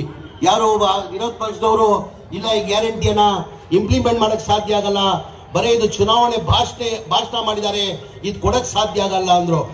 ನಮ್ಮ ಮಾನ್ಯ ಮುಖ್ಯಮಂತ್ರಿಗಳು ಸಿದ್ದರಾಮಯ್ಯ ಅವರು, ಮಾನ್ಯ ಉಪಮುಖ್ಯಮಂತ್ರಿಗಳು DK ಶಿವಕುಮಾರ್ ಅವರು ಒಂದೇ ತಿಂಗಳಲ್ಲಿ ನಾವು ಏನ್ 5 ಗ್ಯಾರಂಟಿಯನ್ನ ಘೋಷಣೆ ಮಾಡಿದ್ವಿ, 5 ಗ್ಯಾರಂಟಿಯನ್ನ ಇಂಪ್ಲಿಮೆಂಟ್ ನಾವು ಮಾಡಿರೋದು ತಮ್ಗೆಲ್ಲ ಗೊತ್ತೇ ಇದೆ. ಚುನಾವಣೆ ಟೈಮಲ್ಲಿ ತಮ್ಗೆಲ್ಲ ನಾವು ಯಾವತ್ತು ಮನೆ ಕೊಡ್ತೀವಿ ಅಂತ ನಾವು ಯಾರು ಘೋಷಣೆ ಮಾಡಿರ್ಲಿಲ್ಲ. ಮನೆಗಳು ಬಡವರು ಕೊಡ್ತೀವಿ ಅಂತ ನಾವು ಯಾರು ಘೋಷಣೆ ಮಾಡಿರ್ಲಿಲ್ಲ. ಬರೀ 5 ಗ್ಯಾರಂಟಿ ಅಂತ ನಾವು ಘೋಷಣೆ ಮಾಡಿದ್ವು. ಚುನಾವಣೆ ಆದ್ಮೇಲೆ ಬಹಳ ಜನ ಬಂದು ಹೇಳಿದ್ರು, ಬಲನವ್ರು ಬನ್ನಿ, ಬಹಳ ಜನ ಚುನಾವಣೆ ಆದ್ಮೇಲೆ ಬಹಳ ಜನ ಬಂದು ಇಲ್ಲ ಸರ್ ನಾವು ಬಹಳ ನಿರೀಕ್ಷೆ ಇಟ್ಟಿದ್ವಿ, 19ರಿಂದ 20 ಸೀಟ್ ಗೆಲ್ತೀವಂತ, ಬರೀ ನಾವು 9 ಸೀಟ್ ಗೆದ್ದಿದ್ದೀವಿ ಅಂತ ಹೇಳ್ಬಿಟ್ಟು ಮನೆ ಉಪಮುಖ್ಯಮಂತ್ರಿಗಳು ತಾವ ಬಂದು ದೂರನ ಕೊಟ್ರು. ಇಲ್ಲ ಸರ್ ಈ ಗ್ಯಾರಂಟಿ ಕೊಟ್ಟು ಏನೇನು ಉಪಯೋಗ ಆಗಲಿಲ್ಲ, ಈ ಗ್ಯಾರಂಟಿಯನ್ನ ತೆಗ್ದಾಗಬೇಕಾಗ್ತದೆ, ಜನ ನಮ್ಮ ಮತ ಕೊಟ್ಟಿಲ್ಲ ಅಂತ. ಮನೆ ಉಪಮುಖ್ಯಮಂತ್ರಿಗಳು, ಮನೆ DCM ಅವರು ಒಂದೇ ಮಾತು ಹೇಳಿದ್ರಿ, ನಾವು ರಾಜಕೀಯ ಲಾಭಕ್ಕೋಸ್ಕರ ಈ ಗ್ಯಾರಂಟಿಗಳನ್ನ ಕೊಟ್ಟಿಲ್ಲ, ನಾವು ಜನಗಳು ಒಳ್ಳೇದಾಗ್ಲಿ ಅಂತ ಹಿನ್ನೆಲೆಯಲ್ಲಿ ನಾವು ಗ್ಯಾರಂಟಿಯನ್ನ ಕೊಟ್ಟಿರೋದು. ಯಾವ ಕಾರಣಕ್ಕೂ ಇದು 5 ಗ್ಯಾರಂಟಿಯನ್ನ ತೆಗೆಯಲ್ಲ ಅಂತ ಏನಿರೋದು ತಮ್ಮ ಮುಂದೆ ಇದೆ. ಹಾಗಾಗಿ ನಿಮ್ಮಲ್ಲಿ ನಾನು ನಾಳೆ ನೀವು ಪ್ರಶ್ನೆನ ಕೇಳಬೇಕು. ಆಲ್ರೆಡಿ ಇದಕ್ಕೆ ಅಂತ ಇವರು ಹೋರಾಟನ ಮಾಡಿದ್ರು. ವಾಲ್ಮೀಕಿ ನಿಗಮದಲ್ಲಿ ಏನೋ ಒಂದು ದೊಡ್ಡ ಮಟ್ಟದಲ್ಲಿ ಏನೋ ಆಗಿದೆ ಅಂತ ಹೇಳ್ಬಿಟ್ಟು ಬಿಜೆಪಿ ಅವರು ಸದನದಲ್ಲಿ ಹೋರಾಟನ ಮಾಡಿದ್ರು. ಅವ್ರಿಗೇನು ಅದಲ್ಲಿ ಸಿಕ್ಕಿಲ್ಲ. ಟೋಟಲ್ ತಮ್ಗೆಲ್ಲ ಗೊತ್ತೇ ಇದ್ದಂಗೆ 187 ಕೋಟಿಯಲ್ಲಿ 89 ಕೋಟಿನೇ ಅವರು ಕ್ಯಾಶ್ ಮಾಡಕ್ ಸಾಧ್ಯ ಆಯಿತು. ಬೇರೆಯವ್ರು ಏನು ಮಾಡಕ್ ಸಾಧ್ಯ ಆಗಿಲ್ಲ. ಹಾಗಾಗಿ ಎಲ್ಲ ರಿಕವರಿ ಆಗ್ಬಿಡ್ತದು. ಏನು 89 ಕೋಟಿ ಏನು ಆಂಧ್ರ ಬ್ಯಾಂಕ್ಗೆ ಡ್ರಾ ಆಗಿತ್ತು, ಅದರಲ್ಲಿ 36 ಕೋಟಿ ರಿಕವರಿ ಆಗಿದೆ. ಅದ್ರ ಜೊತೆ 16 kg ಚಿನ್ನ ಸಿಕ್ಕಿದೆ, ಒಂದು ಫರಾರಿ ಕಾರ್ ಸಿಕ್ಕಿ ಆಲ್ಮೋಸ್ಟ್ ಎಲ್ಲ ರಿಕವರಿ ಆಗಿದೆ. ಅದಾಗಿ ಏನು ಅದ್ರಲ್ಲಿ ಸಿಕ್ಲಿಲ್ಲಲ್ಲ, ಇದು ಮೂಡೋದಲ್ಲಿ ಏನೋ ಮಾಡುವ ಅಂತ ಹೇಳ್ಬಿಟ್ಟು ಈಗ ಮೂಡೋದಲ್ಲಿ ನಾಳೆ ಪಾದಯಾತ್ರೆನ ಅವ್ರು JDS ಅವರು ಬಿಜೆಪಿ ಅವರು ಹಮ್ಮಿಕೊಂಡಿದ್ದಾರೆ. ಮನೆ JDS ಮತ್ತೆ ಬಿಜೆಪಿ ನಾಯಕರನ್ನ ಕೇಳಿದ್ರು, ಯಾವ ಕಾರಣಕ್ಕೆ ನೀವು ಪಾದಯಾತ್ರೆನ ಹಮ್ಮಿಕೊಂಡಿದ್ದೀರಾ, ಏನಿದೆಯಾ ಅಂತ ಮೂಡೋದಲ್ಲಿ ತಮ್ಗೆಲ್ಲ ಮಾಹಿತಿಗೆ ನಾನು ಹೇಳಿ ಬಯಸ್ತಾ ಇದ್ದೀನಿ. ನಾನು ಮೂಡೋದು ಸಿದ್ದರಾಮಯ್ಯ ಅವ್ರದ್ದು ಏನೇನು ಅದರಲ್ಲಿ ಪಾತ್ರ ಇಲ್ಲ. ಅದು ಯಾರೋ ಹಿಂದಿನ ಬ್ರಿಟಿಷ್ ಕಾಲದಲ್ಲೇ ಅದು DC ಆಕ್ಷನ್ ಲ್ಯಾಂಡ್ ಅಲ್ಲಿ ₹1 ಆಕ್ಷನ್ ಅಲ್ಲಿ ಖರೀದಿ ಮಾಡಿರೋದು. ಯಾವಾಗ 19 ಸ್ವಾತಂತ್ರ್ಯ ಬರೋದು ಮುಂಚೆನೆ 1937 ಅಲ್ಲೇ ಅದು ಆಕ್ಷನ್ ಅಲ್ಲಿ ಪರ್ಚೇಸ್ ಮಾಡಿರೋದು. ಮೂಡಾಯಿಂದ ಆಕ್ಷನ್ ಅಲ್ಲಿ ಕೊಂಡ್ಕೊಂಡಿರೋದು. ಅದಾಗಿ ಅವರು 3 ಜನ ಮಕ್ಕಳು ಇರ್ತಾರೆ. ಮಕ್ಕಳಲ್ಲಿ ದೇವರಾಜ್ ಅಂತ ಇರ್ತಾರೆ. ದೇವರಾಜ್ ಪಾಲಿಗೆ ಇದು 3 ಎಕರೆ 16 ಗುಂಟೆ ದೇವರಾಜ್ ಪಾಲಕ್ ಬರ್ತದೆ. 2004 ದೇವರಾಜ್ ಅವರು ಏನ್ ಮಾಡ್ತಾರೆ, ಸಿದ್ದರಾಮಯ್ಯ ಮನೆ ಮುಖ್ಯಮಂತ್ರಿ ಬಾಮೇದ ಮಲ್ಲಿಕಾರ್ಜುನ್ ಅವ್ರನ್ನ 3 ಎಕರೆ 16 ಗುಂಟೆ ಅವ್ರಿಗೆ ಕೊಡ್ತಾರೆ. ಯಾವಾಗ 2004 ತಗೊಂಡಾದ್ಮೇಲೆ 2010 ಕನ್ವೆನ್ಷನ್ ಎಲ್ಲ ಮಾಡ್ಕೊಂಡು 2010 ಅವ್ರ ಅಕ್ಕನ್ಗೆ ಇವ್ರಿಗೆ ಗಿಫ್ಟ್ ಅನ್ನ ಕೊಡ್ತಾರೆ. ಏನ್ ತಪ್ಪಿದೆ ಅದು? ತಪ್ಪು ಏನಿದೆ? ಇವ್ರು ಏನಾದ್ರು ಮಾಡ್ಬೇಕಾದ್ರೆ ಪ್ರತಿಭೆ ಹೊರಟೋರಿಲ್ಲ. ಇವರು ಏನಂತ ಇದೆ ಅಂತ ಗಿಫ್ಟ್ ಅನ್ನ ಕೊಡ್ತಾರೆ. ಗಿಫ್ಟ್ ಕೊಟ್ಟಾದ್ಮೇಲೆ ಇವ್ರು ಪತ್ರ ಬರೀತಾರೆ, ನಾವು ಒಂದು ರೆಸಿಡೆನ್ಸ್ ಕನ್ವೆನ್ಷನ್ ಮಾಡ್ಕೊಡಿ ಅಂತ. ಅದು ಕನ್ವರ್ಷನ್ ಆಗಿರ್ತಾರೆ. 2020 ಏನ್ ಮಾಡ್ತಾರೆ ಇವರು, ಇವ್ರ ಜಾಗದಲ್ಲಿ 3 ಎಕರೆ 16 ಗುಂಟೆದಲ್ಲಿ ಲೇಔಟ್ ಮಾಡಿ ಇವ್ರ ಗಮನಕ್ಕೆ ತಂದೆಲ್ಲ ಹಂಚಿಬಿಟ್ಟಿರ್ತಾರೆ. ಲೇಔಟ್ ಮಾಡಿ ಹಂಚಿಬಿಟ್ಟಿರ್ತಾರೆ. ಯಾರ ಪ್ರಾಪರ್ಟಿ? ಇವ್ರದ್ದು ಆಸ್ತಿ ಇದು. ಹಂಚಾದ್ಮೇಲೆ ಇವ್ರು ಒಂದು ಪತ್ರ ಬರೀತಾರೆ, ನಮ್ಮ ಆಸ್ತಿ ಇದು, ನಮ್ಮ ಪರಿಹಾರನೂ ಕೊಟ್ಟಿಲ್ಲ, ನಮ್ಮ ಆಲ್ಟರ್ನೇಟಿವ್ ಸೈಡು ಕೊಟ್ಟಿಲ್ಲ ಅಂತ ಪತ್ರಗಳು ಬರೀತಾರೆ. ಇದು ಯಾವಾಗ ಆಗಿರೋದು? 2021 ಬಿಜೆಪಿ ಸರ್ಕಾರ ಇರುವಾಗ ಏನ್ ಮಾಡ್ತಾರೆ, ಬೇರೆ ಆಲ್ಟರ್ನೇಟ್ ಸೈಡ್ 16 ಸೈಡ್ ಕೊಡ್ತಾರೆ. ಬರೀ ಇವರು ಇದಕ್ಕೆ ಮಾತ್ರ ಕೊಡಲ್ಲ, ಟೋಟಲ್ 120 ಸೈಡ್ ಅಲ್ಲಿ ಇದು ಬರೀ 16 ಸೈಡ್ ಅನ್ನ ಇವ್ರಿಗೆ ಕೊಡ್ತಾರೆ. ಇದ್ರಲ್ಲಿ ತಪ್ಪೇನಿದೆ? ಸಿದ್ದರಾಮಯ್ಯ ಅವರು ಮುಖ್ಯಮಂತ್ರಿ ಇರುವಾಗ ಕೊಟ್ಟಿದ್ದಾರೆ ಬೇರೆ. ಅಂದ್ರೆ ಸಿದ್ದರಾಮಯ್ಯ ಬಿಜೆಪಿ ಸರ್ಕಾರದಲ್ಲೇ ಇದು ಆಲ್ಟರ್ನೇಟ್ ಸೈಟ್ ಕೊಟ್ಟಿರೋದು. ಇವ್ರು ಬರೀ ರಾಜಕೀಯ ಲಾಭಕ್ಕೋಸ್ಕರ, ಇವರು ಬೇರೆ ಯಾವುದು ಇಶ್ಯೂ ಇಲ್ಲ ಅಂತ ಹೇಳ್ಬಿಟ್ಟು ನಮ್ಮೆಲ್ಲವನ್ನು ಆರೋಪನ ಮಾಡಕ್ಕೆ ಪ್ರಯತ್ನ ಮಾಡ್ತಾರೆ. ದಯಮಾಡಿ ನಿಮ್ಮಲ್ಲಿ ಕೈ ಜೋಡಿಸಿ ಮನವಿ ಮಾಡಿ ಕೇಳ್ತೀನಿ, ನಾಳೆ ಅವ್ರು ಬಂದ್ರೆ ಅವ್ರ ಪ್ರಶ್ನೆ ಕೇಳಬೇಕು. ಅವ್ರಂಗ್ ಭ್ರಷ್ಟಾಚಾರ ಯಾರು ಮಾಡಿಲ್ಲ. ಇಡೀ ದೇಶದಲ್ಲಿ ತಮ್ಗೆಲ್ಲ ಗೊತ್ತೇ ಇದ್ದಂಗೆ, ಇಡೀ ದೇಶ ಇತಿಹಾಸ ತೆಗಿರಿ. ಬಿಜೆಪಿ ಸರ್ಕಾರ 2008 ಅವ್ರ ಮ್ಯಾಂಡೇಟ್ ಜನ ಕೊಟ್ಟಿರಲಿಲ್ಲ. 110 ಸೀಟೆ ಬಂದಿದ್ದು. ಆಪರೇಷನ್ ಕಮಲ ಮಾಡಿ ಮನೆ ಯಡಿಯೂರಪ್ಪ ಅವರು ಸರ್ಕಾರನ ರಚನೆ ಮಾಡಿರೋದು ತಮ್ಗೆಲ್ಲ ಗೊತ್ತೇ ಇದೆ. ಇಡೀ ದೇಶದಲ್ಲಿ ಯಾವುದನ್ನ ರಾಜ್ಯದಲ್ಲಿ ಒಬ್ಬ ಮುಖ್ಯಮಂತ್ರಿ ಜೈಲು ಹೋಗಿರೋದು ನೋಡಿದೇನ್ರಿ? ಮನೆ ರೀ ವಿಜೇಂದ್ರ ಅವರೇ, ದಯಮಾಡಿ ಕೇಳ್ಬೇಕಾಗ್ತಾ ತಾವು. ನಾಳೆ ಪಾದಯಾತ್ರೆ ಮಾಡಕ್ ಹೊಟ್ಟಿದ್ದೀರಲ್ಲ, ಇಡೀ ದೇಶದಲ್ಲಿ ಯಾರನ್ನ ಒಂದು ರಾಜ್ಯದಲ್ಲಿ ಒಬ್ಬ ಮುಖ್ಯಮಂತ್ರಿ ಸ್ಥಾನದಲ್ಲಿ ಇಟ್ಕೊಂಡು ಜೈಲು ಹೋಗಿರೋದು ನೋಡಿದೇನ್ರಿ? ನಿಮ್ಮ ಮನೆ ಯಡಿಯೂರಪ್ಪ ಅವ್ರು ಹೋಗಿದ್ರಿ. ಅದ್ರ ಜೊತೆಯಲ್ಲಿ 9 ಜನ ಮಂತ್ರಿಗಳು ಅವ್ರ ಕಾಲದಲ್ಲಿ 2008 ಹಿಡ್ಕೊಂಡು 2013 13 ಜನ ಮಂತ್ರಿಗಳು. ಆಯ್ತು, ಮುಗೀತು 13 ಜನ ಮಂತ್ರಿ. ಓಕೆ ಬಸ್, ಆಯ್ತು, ಮುಗೀತು. 13 ಜನನ ಜೈಲ್ಗೆ ಹೋಗಿರೋ ತಮ್ಗೆಲ್ಲ ಗೊತ್ತೇ ಇರೋ ವಿಚಾರ. ದಯಮಾಡಿ ನಾಳೆ ಅವ್ರು ಬರ್ತಾವ್ರೆ, ತಾವು ಇದೆಲ್ಲ ಪ್ರಶ್ನೆ ಕೇಳ್ಬೇಕಂತ ಕೈ ಜೋಡಿಸಿ ಮನವಿ ಮಾಡ್ಕೊಂಡು ನನ್ನ ಮಾತನ್ನ ಮುಗಿಸ್ತೀನಿ. ಜೈ ಹಿಂದ್, ಜೈ ಕರ್ನಾಟಕ, ಜೈ ಕಾಂಗ್ರೆಸ್. ಎಲ್ರಿಗೂ ನಮಸ್ಕಾರ.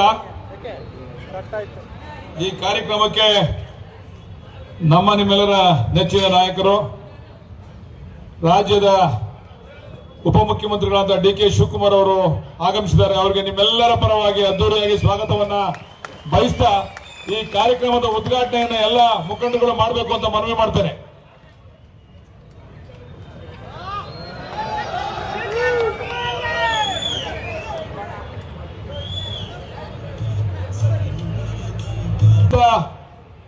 ಬೆಂಬಲವನ್ನ ಪಡೆದಂತವರು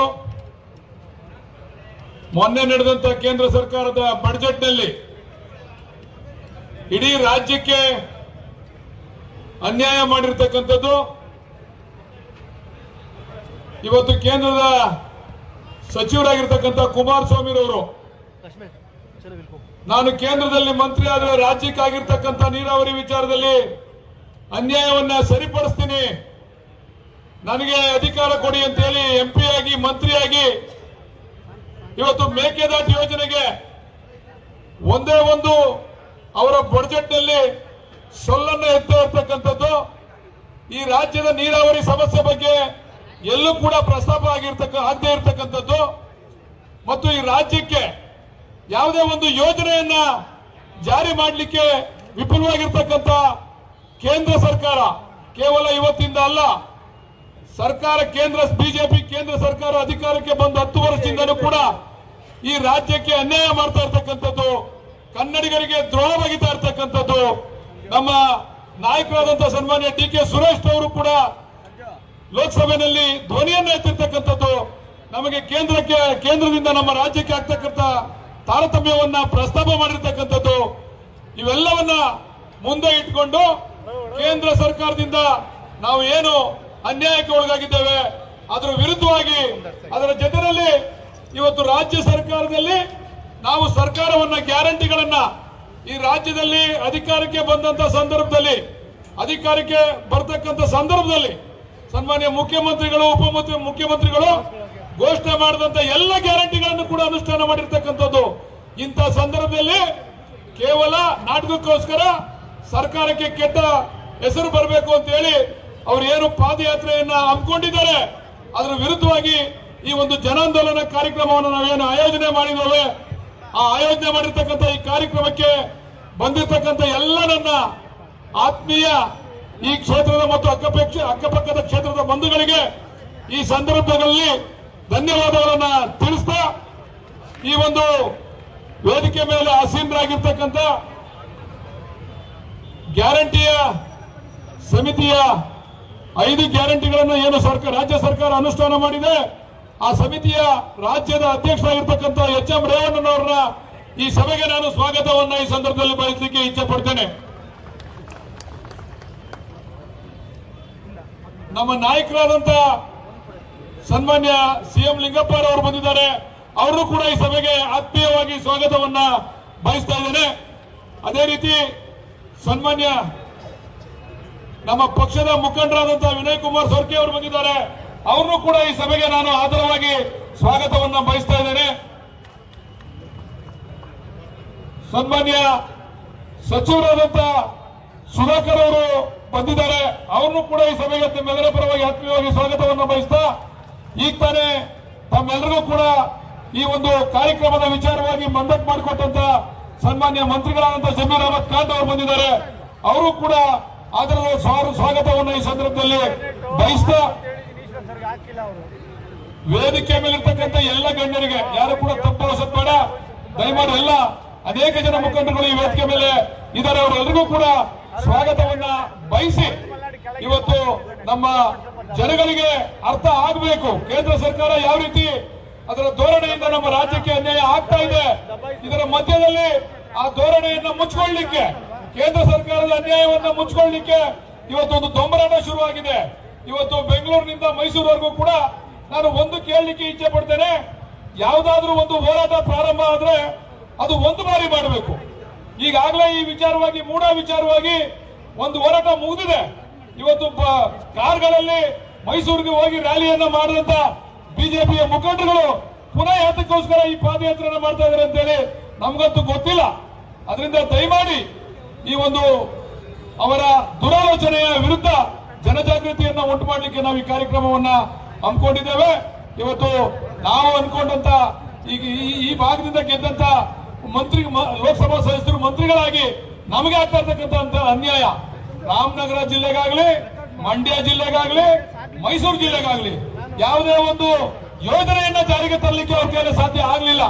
ಕೇವಲ ರಾಜ್ಯಕ್ಕೆ ಬಂದು ಒಂದು ವಾರಕ್ಕೊಂದ್ಸರಿ ಬಂದು ಇಲ್ಲಿ ತೀಟ ಮಾಡಿ ಇಲ್ಲ ಸಲ್ಲದ ಅಪರಾಧೆಯನ್ನು ಹೊರಿಸಲಿಕ್ಕೆ ಅವರು ಮಂತ್ರಿ ಆಗಿದ್ದಾರೆ ವಿನಾ ಕುಮಾರಸ್ವಾಮಿ ಅವರು ಯಾವುದೇ ಒಂದು ಅಭಿವೃದ್ಧಿ ಕಾರ್ಯಕ್ಕೆ ಅವರು ಮಂತ್ರಿ ಆಗಿಲ್ಲ. ಇದರ ವಿರುದ್ಧ ಜನಾಂದೋಲನ ಮಾಡಬೇಕು ಅಂತ ಹೇಳಿ ನಾವು ಕಾರ್ಯಕ್ರಮವನ್ನ ಹಮ್ಮಿಕೊಂಡಿದ್ದೇವೆ. ಈ ಕಾರ್ಯಕ್ರಮ ಬಹಳ ಯಶಸ್ವಿಯಾಗಿ ತಾವೆಲ್ಲ ಯಶಸ್ವಿಗೊಳಿಸಲಿಕ್ಕೆ ಅವಕಾಶ ಮಾಡಿಕೊಟ್ಟಿದ್ರು, ಅಭಿನಂದನೆಯನ್ನ ಸಲ್ಲಿಸಿ ಸನ್ಮಾನ್ಯ ವಿಧಾನ ಪರಿಷತ್ ಸದಸ್ಯರಾದಂತಹ ಸನ್ಮಾನ್ಯ ರವಿರವರು ಒಂದ್ ನಿಮಿಷ ಎರಡೇ ನಿಮಿಷ ಮಾತಾಡ್ಬೇಕು ದಯಮಾಡಿ. ಅವ್ರು ಮೊನ್ನೆ ಒಂದ್ ನಿಮಿಷ ಎರಡೇ ನಿಮಿಷ ಮಾತಾಡ್ಬೇಕು ದಯಮಾಡಿ ರವಿ ಅವರು.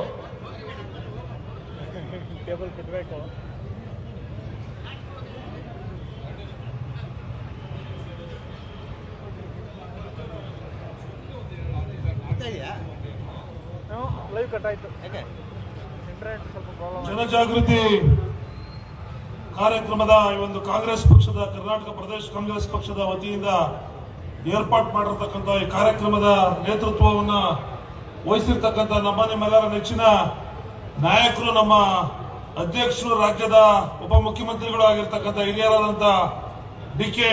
ಶಿವಕುಮಾರ್ ಅವರೇ, ವೇದಿಕೆಯ ಮೇಲೆ ಆಸೀನರಾಗಿರ್ತಕ್ಕಂಥ ಗೌರವಾನ್ವಿತ ಸಚಿವರಾಗಿರ್ತಕ್ಕಂಥ ಜಮೀರ್ ಅಹಮದ್ ಸಾಹೇಬ್ರವರೇ, ಕಾರ್ಯಾಧ್ಯಕ್ಷರುಗಳೇ, ಶಾಸಕರುಗಳೇ, ವಿಧಾನ ಪರಿಷತ್ತಿನ ಸದಸ್ಯರುಗಳೇ, ಬಹಳ ನೆಲಮಂಗಲ, ಆನೇಕಲ್ಲು ಆದಿಯಾಗಿ ಮಾಗಡಿ ವಿಧಾನಸಭಾ ಕ್ಷೇತ್ರ, ಆರ್.ಆರ್. ನಗರ ವಿಧಾನಸಭಾ ಕ್ಷೇತ್ರ, ಇನ್ನಿತರ ವಿಧಾನಸಭಾ ಕ್ಷೇತ್ರಗಳಿಂದ ಈ ಒಂದು ಕಾರ್ಯಕ್ರಮಕ್ಕಾಗಿ ಒಂದು ಜನಜಾಗೃತಿ ಕಾರ್ಯಕ್ರಮದಲ್ಲಿ ಭಾಗವಹಿಸಲು ಆಗಮಿಸಿರ್ತಕ್ಕಂಥ ಎಲ್ಲ ನಮ್ಮ ಗೌರವಾನ್ವಿತ ಮುಖಂಡಗಳೇ, ಕ್ಷೇತ್ರದ ಹಿರಿಯ ನಾಯಕರು, ನಮ್ಮ ಜನಪ್ರಿಯ ಶಾಸಕರು ಆಗಿರ್ತಕ್ಕಂಥ ಬಾಲಣ್ಣ ಅವರೇ, ಡಿ ಕೆ ಸುರೇಶ್ ಅವರ ಆದಿಯಾಗಿ ಬಹಳಷ್ಟು ಜನ ವೇದಿಕೆ ಮೇಲೆ ಇದ್ದೀರಿ. ಅದೇ ರೀತಿಯಾಗಿ ಮುಂದೆ ಕೂಡ ಇದ್ದೀರಿ. ಸಮಯದ ಅಭಾವ. ಈಗಾಗಲೇ ಮಾತನಾಡಿರ್ತಕ್ಕಂಥ ವಿನಯ್ ಕುಮಾರ್ ಸ್ವರ್ಕೆ ಸಾಹೇಬ್ರವರು, ಅದೇ ರೀತಿಯಾಗಿ ಇನ್ನಿತರ ಗೌರವ ಜಮೀರಮ್ಮ ಸಾಹೇಬ್ರವರು ಹಾಗೂ ಬಾಲಣ್ಣ ಅವರು ಸಾಕಷ್ಟು ವಿಚಾರಗಳನ್ನ ಹೇಳಿದ್ದಾರೆ. ಇದೊಂದು ಕಾರ್ಯಕ್ರಮ ಬಹಳ ತುರ್ತಾಗಿ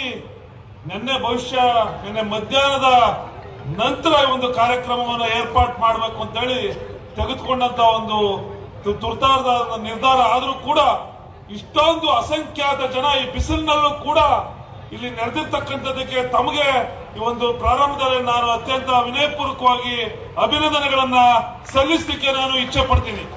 ಬಹಳ ದೂರಗಳಿಂದ ಬಂದು ತಾವೆಲ್ಲ ಈ ಒಂದು ಬೆಂಬಲವನ್ನ ವ್ಯಕ್ತಪಡಿಸಲಿಕ್ಕೆ ನಾವೆಲ್ಲ ನೋಡ್ತಾ ಇದ್ದೀವಿ. ಕರ್ನಾಟಕ ರಾಜ್ಯದಲ್ಲಿ ನಡೀತಾ ಇರ್ತಕ್ಕಂಥ ಒಂದು ರಾಜಕಾರಣ, ರಾಷ್ಟ್ರ ರಾಜಕಾರಣ ಮತ್ತು ಕರ್ನಾಟಕ ರಾಜ್ಯದಲ್ಲಿ ನಡೀತಾ ಇರ್ತಕ್ಕಂಥ ಒಂದು ರಾಜಕಾರಣ. ಕಳೆದ ಬಾರಿ ನಡೆದಂತ ವಿಧಾನಸಭಾ ಚುನಾವಣೆಯಲ್ಲಿ ಇಡೀ ದೇಶದಲ್ಲೇ ಅತ್ಯಂತ ಕಡು ಭ್ರಷ್ಟ ಸರ್ಕಾರ ಅಂತಕ್ಕಂಥ ಹೆಗ್ಗಳಿಕೆಯನ್ನ, ಕುಖ್ಯಾತಿಯನ್ನ ಪಡೆದಿದ್ದಂತ ಒಂದು ಸರ್ಕಾರ ಬಸವರಾಜ ಬೊಮ್ಮಾಯಿರವರು, ಅದೇ ರೀತಿಯಾಗಿ ಯಡಿಯೂರಪ್ಪನವರು ನಡೆಸಿಕೊಟ್ಟಂತ ಒಂದು ಸರ್ಕಾರ.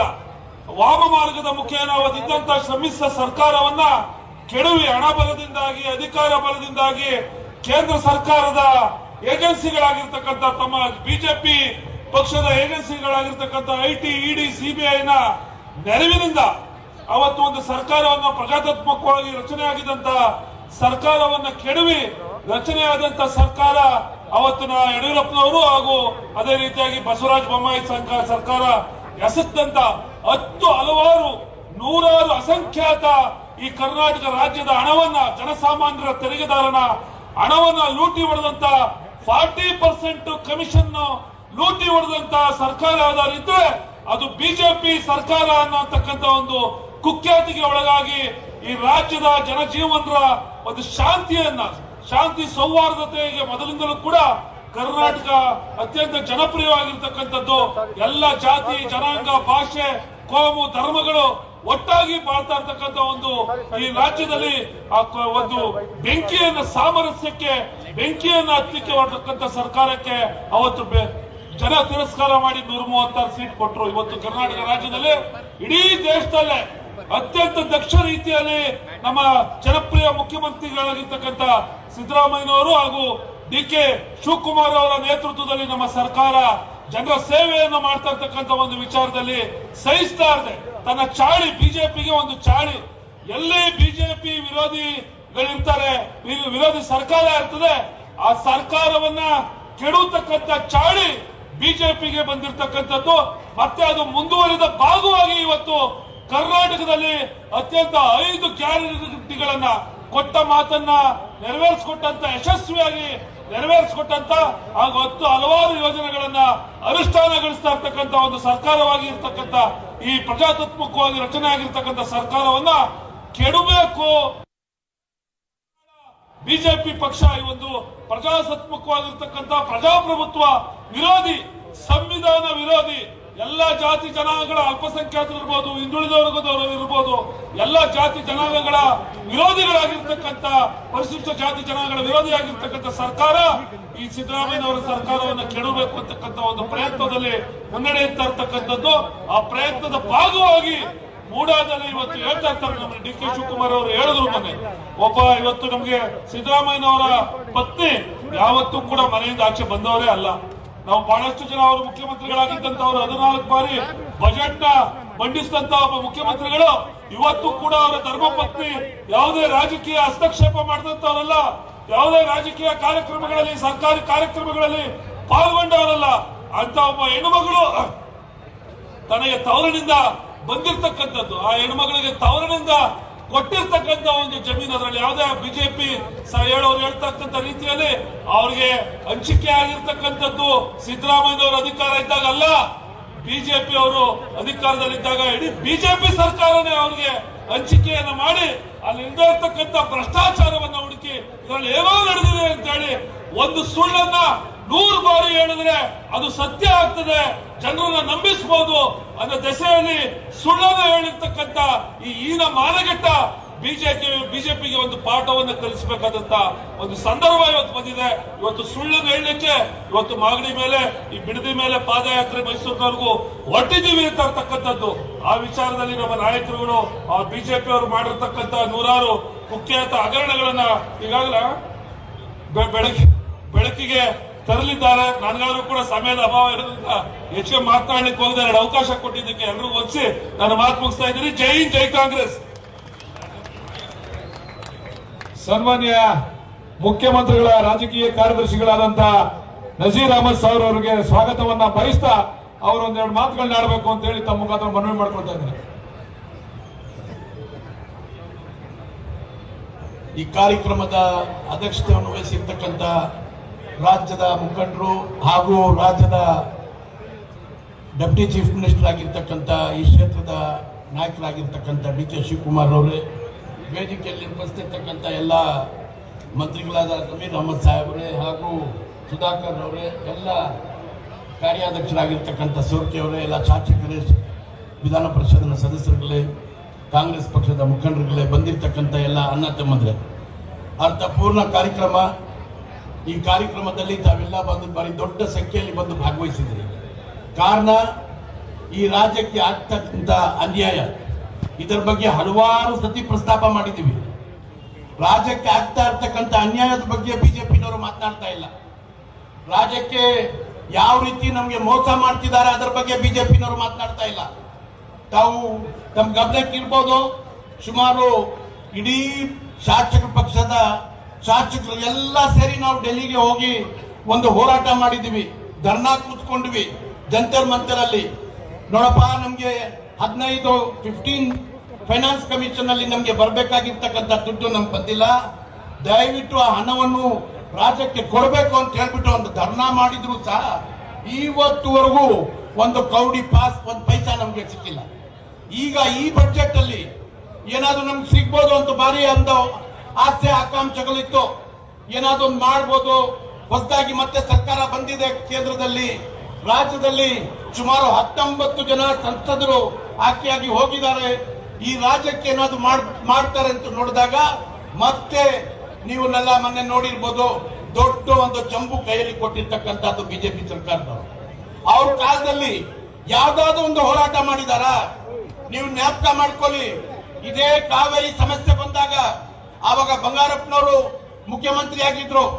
ಆ ಕಾಲದಲ್ಲಿ ಬಂಗಾರಪ್ಪನವರು ನಮ್ಮ ಪಾರ್ಟಿದ ಸರ್ಕಾರ ಇದ್ರೂ ಸಹ ಕೇಂದ್ರದಲ್ಲಿ ಅವರು ಒಂದು ಆರ್ಡಿನೆನ್ಸ್ ತಂದು ಅದನ್ನ ಪ್ರೊಟೆಸ್ಟ್ ಮಾಡಿದ್ರು, ಪ್ರತಿ ಒಂದು ಮಾಡಿದಾಗ ಅದು ತಾವು ನೋಡಿದಿರಿ.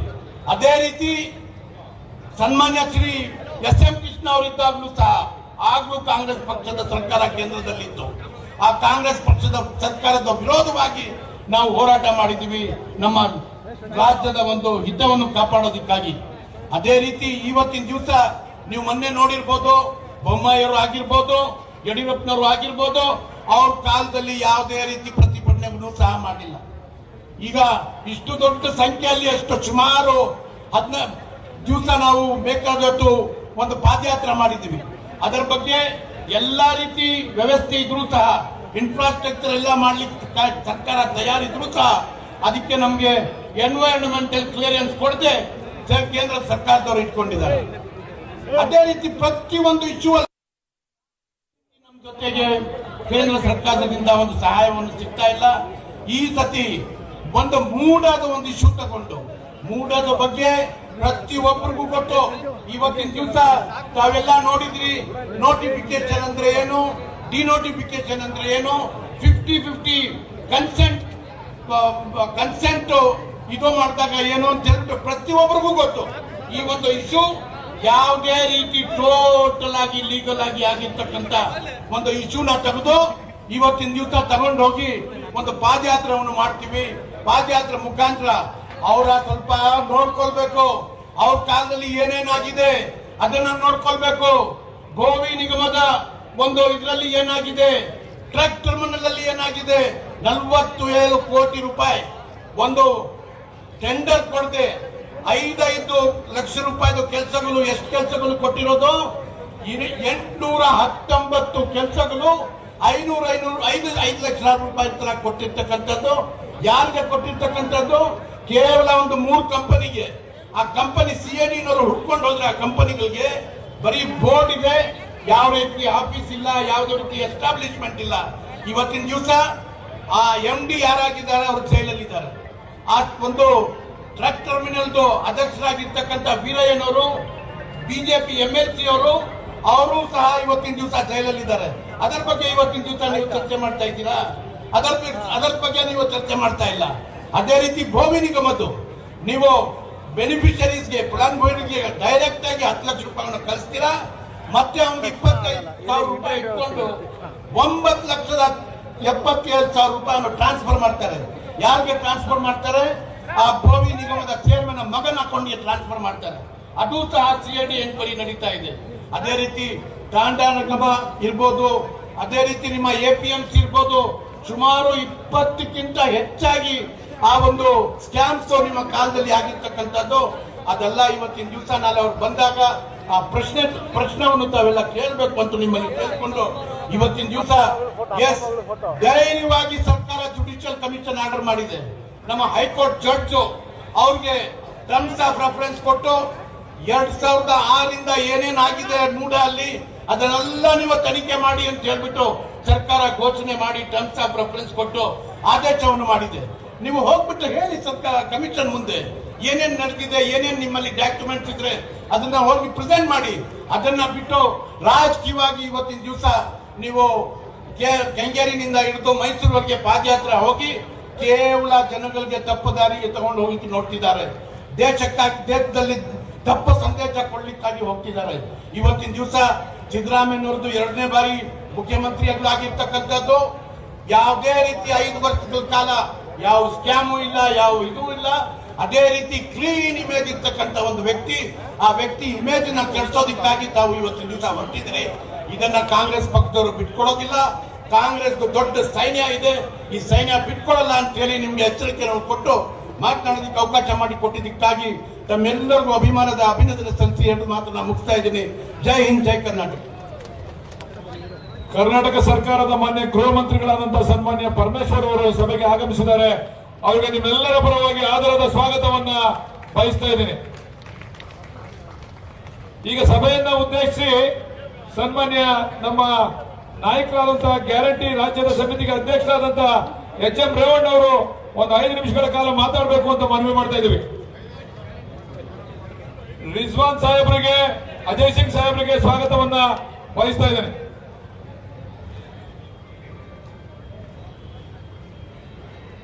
ಬಂಧುಗಳೇ, ಈ ಬೃಹತ್ ಸಭೆಯಲ್ಲಿ ಭಾಗವಹಿಸಿ ಕಾರ್ಯಕ್ರಮವನ್ನು ಉದ್ಘಾಟನೆ ಮಾಡಿದಂತ ಕರ್ನಾಟಕದ ರಾಜ್ಯ ಸರ್ಕಾರದ ಉಪಮುಖ್ಯಮಂತ್ರಿಗಳು ಹಾಗೂ ಕಾಂಗ್ರೆಸ್ ಪಕ್ಷದ ಅಧ್ಯಕ್ಷರಾದಂತಹ ಮಾನ್ಯ DK ಶಿವಕುಮಾರ್ ಅವರೇ, ಈ ಕಾರ್ಯಕ್ರಮದಲ್ಲಿ ಭಾಗಿಯಾಗಿರ್ತಕ್ಕಂಥ ರಾಜ್ಯದ ಗೃಹ ಸಚಿವರಾದಂಥ ಡಾಕ್ಟರ್ ಪರಮೇಶ್ವರ್ ಅವರೇ, ಈ ಕಾರ್ಯಕ್ರಮದ ಸಂಯೋಜಕರಾದಂಥ DK ಸುರೇಶ್ ಅವರೇ, ಬಾಲಕೃಷ್ಣರವರೇ, ವೇದಿಕೆ ಮೇಲಿರ್ತಕ್ಕಂಥ ಎಲ್ಲ ಆಹ್ವಾನಿತ ಗಣ್ಯರೇ, ಸಭೆಯಲ್ಲಿ ಭಾಗವಹಿಸತಕ್ಕಂಥ ಯಾವತ್ತು ನನ್ನ ಬಂಧುಗಳೇ, ತಾಯಂದಿರೇ, ಮಿತ್ರರೇ ಹಾಗೂ ಮಾಧ್ಯಮದ ಗೆಳೆಯರೇ, ಮಾತಾಡಿದಂತ ಎಲ್ಲರ ಒಂದು ಅಭಿಪ್ರಾಯ, ಇವತ್ತು ಏನು ಬಿಜೆಪಿಯವರು ಸುಳ್ಳನ್ನು ಹೇಳ್ತಾ ಅದರಲ್ಲೂ ಅವರು ಮಾಡಿರ್ತಕ್ಕಂಥ NDA ಒಂದು ಸಂಘಟನೆಯ ಅಡಿಯಲ್ಲಿ ಅವ್ರು ಹಾಕೊಂಡಂತ ಜಾತ ಏನಿದೆ ಅದು ಸುಳ್ಳಿನ ಜಾತ ಅಂತಕ್ಕಂಥದ್ದನ್ನ ಜನತೆಗೆ ತಿಳಿಸಬೇಕು.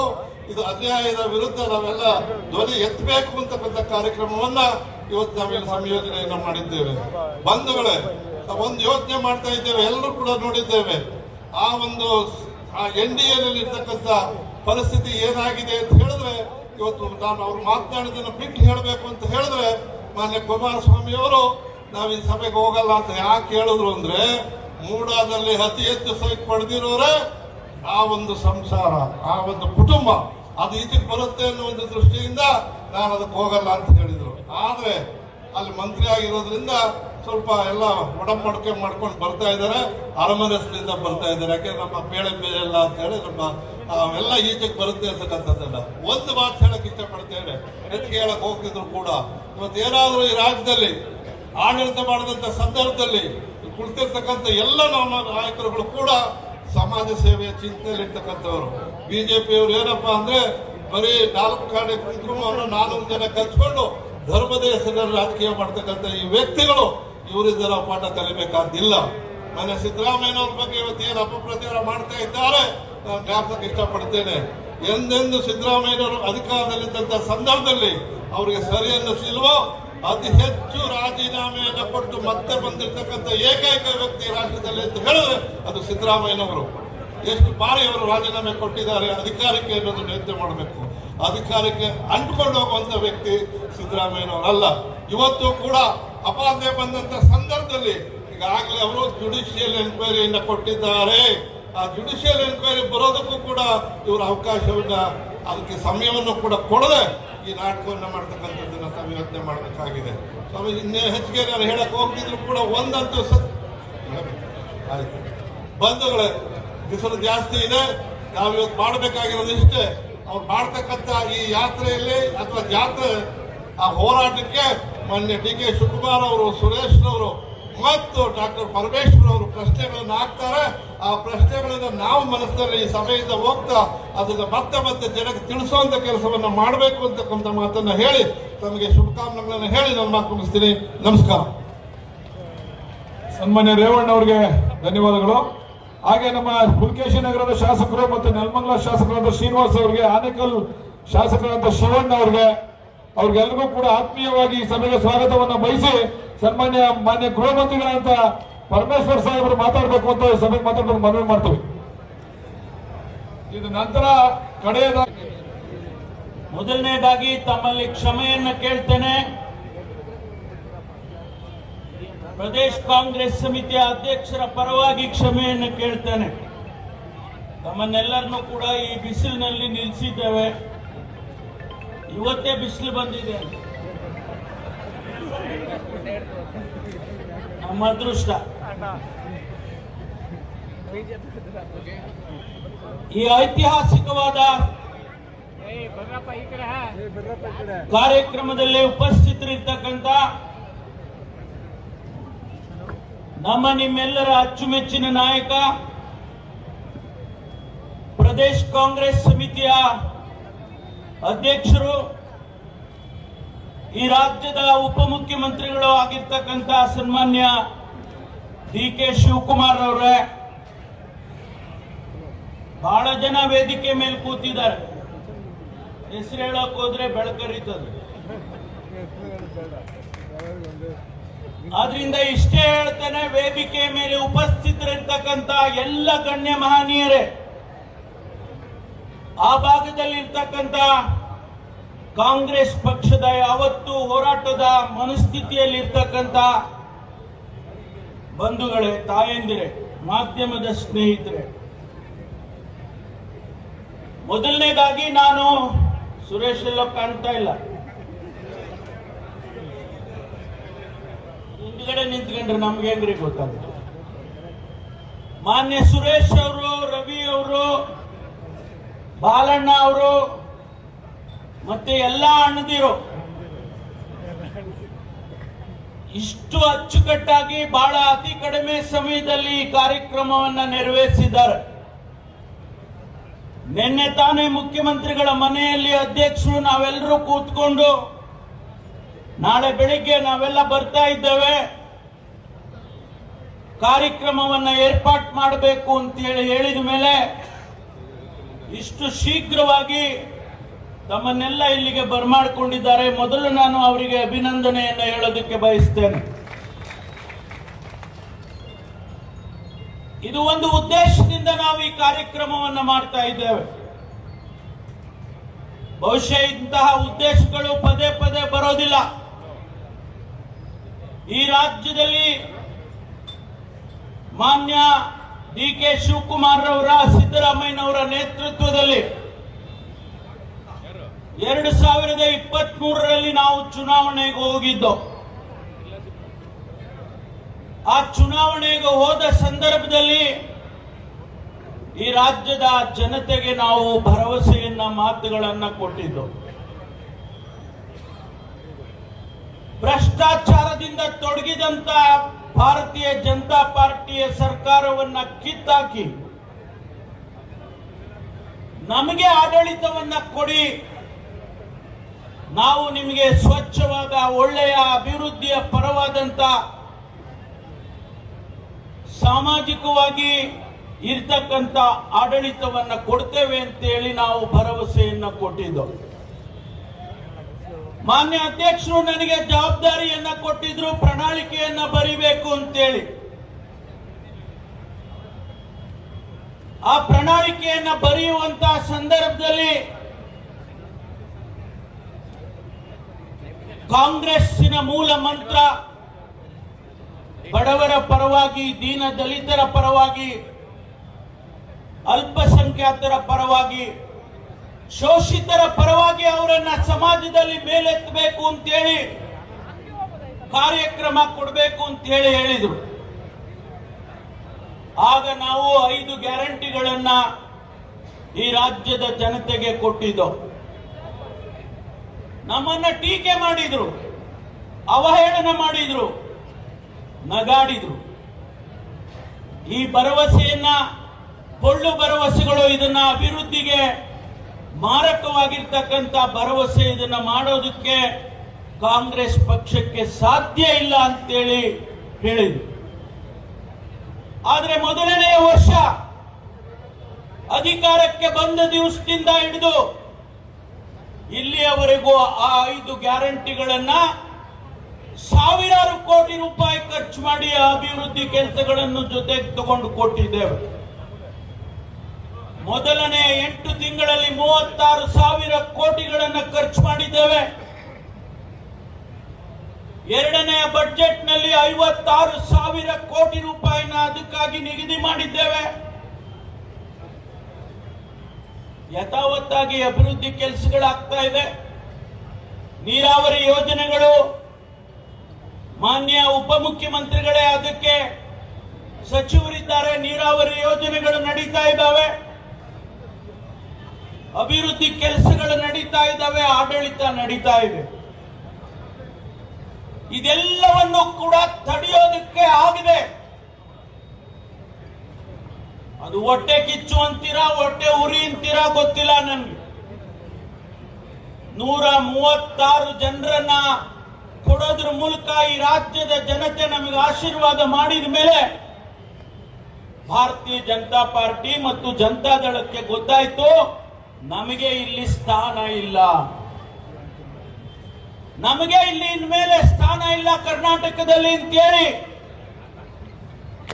ಇಲ್ಲ ಸಲ್ಲದ ಆಪಾದನೆಗಳನ್ನ ಕೂಡಿ ಹಾಕೊಂಡು ಇವತ್ತು ನಮ್ಮ ಮೇಲೆ ಆಪಾದನೆ ಮಾಡೋದಕ್ಕೆ ಹೊರಟಿದ್ದಾರೆ ಭಾರತೀಯ ಜನತಾ ಪಾರ್ಟಿ ಮತ್ತು ಜನತಾದಳ. ಜನತಾದಳ ಲಾಟ್ರಿ ಹೊಡಿತವ್ರಿಗೆ. ಕೇಂದ್ರ ಸರ್ಕಾರದಲ್ಲಿ ಸಚಿವ ಸ್ಥಾನ ಸಿಕ್ಬಿಡ್ತು ಮಾನ್ಯ ಕುಮಾರಸ್ವಾಮಿ ಅವರಿಗೆ. ಅವರು ಅವ್ರ ಜೊತೆ ಸೇರ್ಕೊಂಡಿದ್ದಾರೆ, ನಮ್ ಜೊತೆನೂ ಸೇರ್ಕೊಂಡಿದ್ರು. ನಮ್ ಜೊತೆ ಸೇರ್ಕೊಂಡು ಕೇವಲ 14 ತಿಂಗಳಲ್ಲಿ ಅವರೇ ಮಾಡಿದಂತ ಪ್ಲಾಟು ಅಧಿಕಾರ ಬಿಟ್ಟು ಹೋದ್ರು. ಭಾರತೀಯ ಜನತಾ ಪಾರ್ಟಿಗೆ ಬಹಳ ಶೀಘ್ರವಾಗಿ ಗೊತ್ತಾಗ್ತದೆ ಅವ್ರು ಏನು ಅಂತ ಹೇಳಿ. ಈಗಾಗಲೇ ಗೊತ್ತಾಗಿದೆ. ನಿನ್ನೆ ದಿವಸ ನಡೆದಂತ ಬೆಳವಣಿಗೆನೆ ಸಾಕು ಅದಕ್ಕೆ ಉದಾಹರಣೆ. ಈಗ ನಾನು ದಾರಿಲಿ ಬರೋವಾಗ ನೋಡಿದೆ, ಒಂದೇ ಒಂದು ಜನತಾದಳದ ಬಾವುಟ ಇಲ್ಲ, ಎಲ್ಲ ಬರೇ ಬಿಜೆಪಿ ಬಾವುಟ ಇದೆ. ಅಂದ್ರೆ ಅರ್ಥ ನೀವೇನು ಮದುವೆ ಮಾಡ್ಕೊಂಡಿದ್ದೀರಲ್ಲ, ಹೆಚ್ಚಿಗೆ ದಿವಸ ಆಗೋದಿಲ್ಲ, ಡೈವರ್ಸು ಬಹಳ ಬೇಗ ಆಗುತ್ತೆ, ಬಹಳ ಬೇಗ ಆಗ್ತದೆ. ಎಷ್ಟನೇ ಮದುವೆ? ಹೂಡಿಕೆ ಮದುವೆ, ಅದೇನಪ್ಪ ನಂಗೆ ಗೊತ್ತಿಲ್ಲ. ಇಂತಹ ಸಂದರ್ಭದಲ್ಲಿ ಕರ್ನಾಟಕದಲ್ಲಿ ಮಾನ್ಯ ಮುಖ್ಯಮಂತ್ರಿಗಳ ಮೇಲೆ ಆಪಾದನೆಯನ್ನ ಮಾಡಿದ್ದಾರೆ. ಏನು ಆಪಾದನೆ ಮಾಡಿದ್ದಾರೆ? ಯಾವುದೋ ಹಳೆ ಕತೆ. ಈ ಭೂ ಕೈಲಾಸದ್ದು ಹಳೆ ಪಿಕ್ಚರ್ ಹೊಸ ಪ್ರಿಂಟ್ ಅಂತೇಳಿ ನಮ್ಮ ಇಬ್ರಾಹಿಂ ಹೇಳ್ತಾ ಇರ್ತಾರೆ ಯಾವಾಗ. ಆ ಹಳೆ ಪ್ರಿಂಟ್ ತಗೊಂಡು ಬಂದವ್ರೆ. 1935ರಲ್ಲಿ ಖರೀದಿ ಮಾಡಿದಂತ ಜಮೀನನ್ನ ಅಕ್ರಮವಾಗಿ ಮೂಡಾದವರು ಸೈಟ್ ಮಾಡಿ ಅದನ್ನ ಕೊಟ್ಟಿರ್ತಕ್ಕಂಥದ್ದನ್ನ ಪ್ರಶ್ನೆ ಮಾಡ್ತೀರಾ ನೀವು? ಯಾವುದಾದ್ರೂ ಒಂದು ಪುರಾವೆ ನಿಮ್ಮ ಹತ್ರ ಇದ್ರೆ, ಸಿದ್ದರಾಮಯ್ಯನವರು ಯಾವುದಾದ್ರೂ ಒಂದು ಫೈಲ್ ನಲ್ಲಿ ಸೈನ್ ಹಾಕಿದ್ರೆ ಅಥವಾ ನಿರ್ದೇಶನ ಕೊಟ್ಟಿದ್ರೆ ಅದನ್ನ ತೋರಿಸಿ ನಾವು ಜನರ ಕ್ಷಮೆಯನ್ನ ಕೇಳ್ತೇವೆ. ಆದ್ರೆ ಏನೂ ಇಲ್ಲ. ಅವರ ಶ್ರೀಮತಿ ಅವರಿಗೆ ಅವ್ರ ಜಮೀನೇ ತಗೊಂಡು ಸೈಟ್ ಮಾಡಿ ಮಾರ್ಕೊಂಡು ತಪ್ಪಾಯ್ತು ಅಂತ ಹೇಳಿ GT ದೇವೇಗೌಡರು ಇದ್ರು, ಬಿಜೆಪಿ ರಾಮದಾಸ್ ಇದ್ರು ಮತ್ತು ನಮ್ಮ ಪಕ್ಷದವರು ಕೂಡ ಇದ್ರು. ಸರ್ವ ಪಕ್ಷದ ಸಮಿತಿ ತಪ್ಪಾಯ್ತು ಅಂತ ಹೇಳಿ ಕ್ಷಮೆಯನ್ನ ರೆಸಲ್ಯೂಷನ್ ಮಾಡಿದ್ದಾರೆ. ಎಲ್ಲರ ಕೇಳಿದಿರಾ? ಯಾವ್ದಾದ್ರೂ ಸಮಿತಿ ತಪ್ಪಾಯ್ತು ಅಂತ ರೆಸಲ್ಯೂಷನ್ ಮಾಡ್ತಾರೇನ್ರಿ? ಆ ಸಮಿತಿ ರೆಸಲ್ಯೂಷನ್ ಮಾಡಿದ್ದಾರೆ, ಇನ್ ರೈಟಿಂಗ್ ಬರ್ದಿಟ್ಟವ್ರೆ ನಮ್ ತಪ್ಪಾಯ್ತು ಅಂತೇಳಿ. ಅದನ್ನ ತಗೊಂಡ್ ಬಂದು ಸಿದ್ದರಾಮಯ್ಯನವರು ಅಕ್ರಮವಾಗಿ 14 ಸೈಟ್ ಅನ್ನು ಅವರ ಶ್ರೀಮತಿಯವರಿಗೆ ಕೊಟ್ಟಿದ್ದಾರೆ ಅಂತ ಹೇಳ್ತಿರಲ್ಲ, ನಿಮ್ಮಂತ ಮೂರ್ಖರಿದ್ದಾರ? ಯಾರಾದ್ರೂ ಇದ್ದಾರ? ಆದ್ರಿಂದ ನಾವು ಇವತ್ತು ಈ ಸಭೆಯನ್ನ ಕರೆದಿರ್ತಕ್ಕಂಥ ಉದ್ದೇಶ ಒಂದು, ತಮಗೆ ಸತ್ಯವನ್ನ ತಿಳಿಸಬೇಕು ಅಂತ ಹೇಳಿ ಕರೆದಿದ್ದೇವೆ. ಅದರ ಜೊತೆಗೆ ಅವರು ಮಾಡಿದಂತ ಹಗರಣಗಳು 1, 2, 3 ಇವತ್ತು ಸುಮಾರು 20 ರಿಂದ 30 ಹಗರಣಗಳನ್ನ ಪಟ್ಟಿ ಮಾಡಿದ್ದೇವೆ. ಉತ್ತರ ಕೊಡ್ಬೇಕಲ್ವಾ ಅವರು?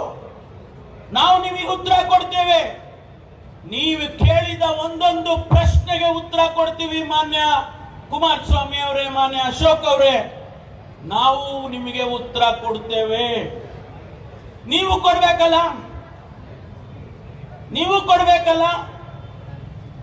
4,000 ಕೋಟಿ ರೂಪಾಯಿ ಹಗರಣ ಆಗಿದೆ ಅಂತೇಳಿ ನಾವು ಹೇಳಿಲ್ರಿ. ಕೋವಿಡ್ ನಲ್ಲಿ ಜನಗಳಿಗೆ ಕೊಡ್ತಕ್ಕಂತ ಔಷಧಿಯಲ್ಲಿ, ಆ ಮಾಸ್ಕ್ ಅಲ್ಲಿ ಅವಕ್ಕೆಲ್ಲ ದುಡ್ಡು ಹೊಡೆದಿದ್ದೀರಾ. 4,000 ಕೋಟಿಗೆ ಸುಧಾಕರ್ ಹೊಡೆದಿದ್ದಾರೆ ಅಂತೇಳಿ ನಾವು ಹೇಳಲಿಲ್ಲಪ್ಪ. ಹೇಳಿದವರು ಬಸವರಾಜ್ ಯತ್ನಾಳ್ ಅವರು, ನಿಮ್ ಪಕ್ಷದವರು. ಒಬ್ಬ ಜವಾಬ್ದಾರಿ ಸ್ಥಾನದಲ್ಲಿರ್ತಕ್ಕಂಥ ಕೇಂದ್ರದ ಮಾಜಿ ಸಚಿವ ಬಸವರಾಜ್ ಯತ್ನಾಳ್ ಹೇಳ್ತಾರೆ, ಸುಧಾಕರ್ 4,000 ಕೋಟಿಯ ವ್ಯವಹಾರ ಮಾಡಿದ್ದಾನೆ ಕೋವಿಡ್ ಸಂದರ್ಭದಲ್ಲಿ ಅಂತೇಳಿ.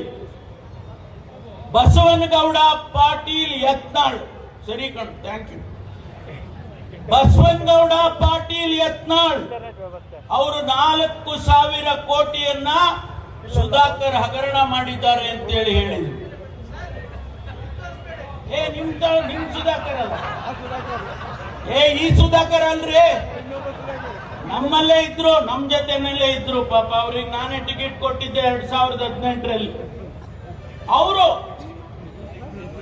ಕೂಡಿಹಟ್ಟಿ ಶೇಖರ್ ಅಂತ ಅವರು ಸಚಿವರಾಗಿದ್ರು. ಜ್ಞಾಪಕ ಇರಬೇಕು.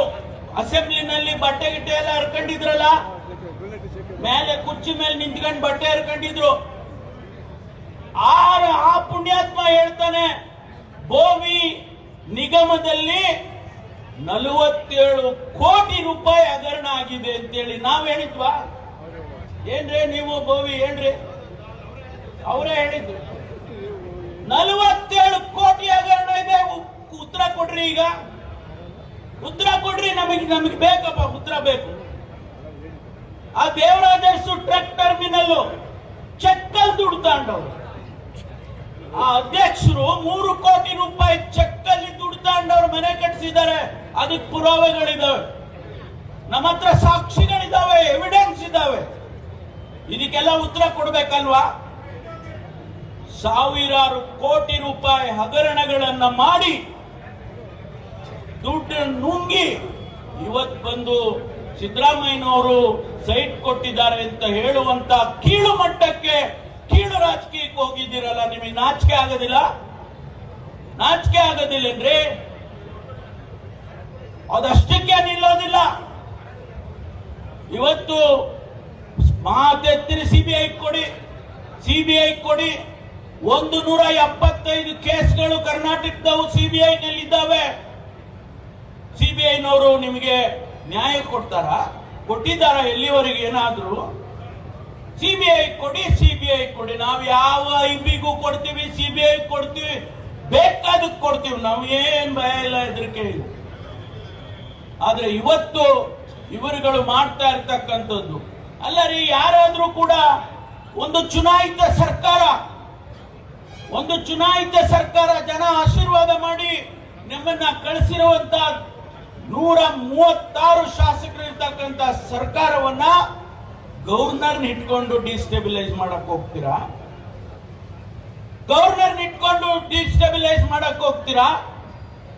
ಅವ್ರು ಯಾರೋ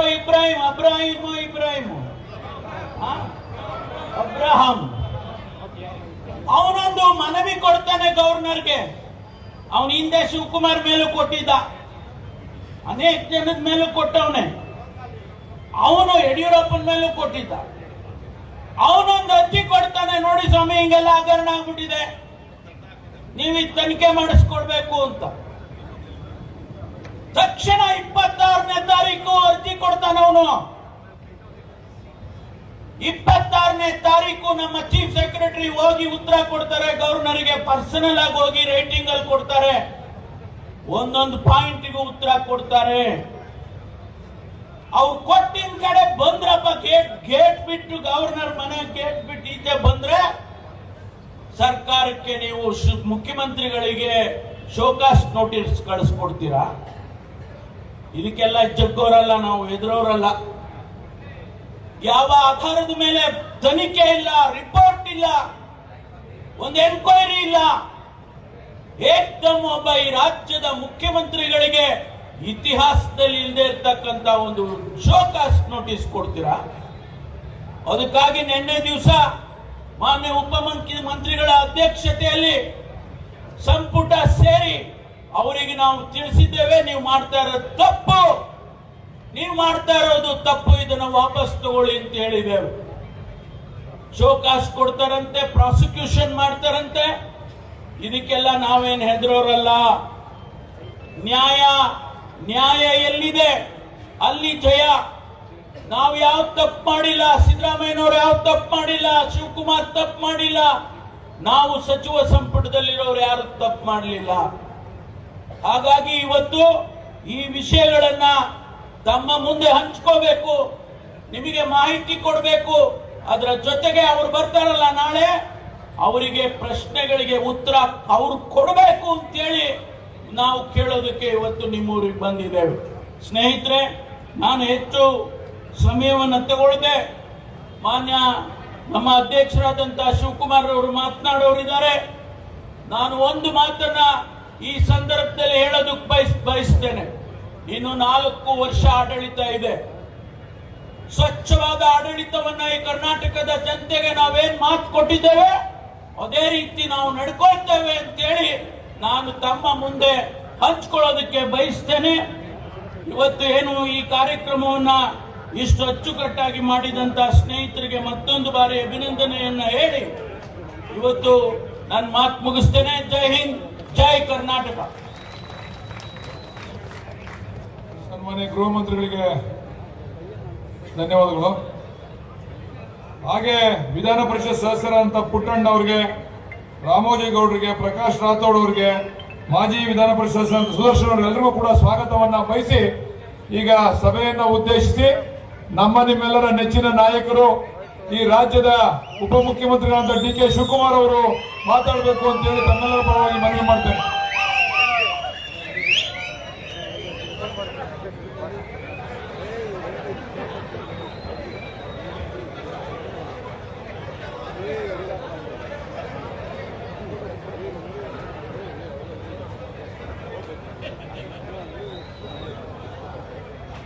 ಎಲ್ಲರಿಗೂ ನಮಸ್ಕಾರ.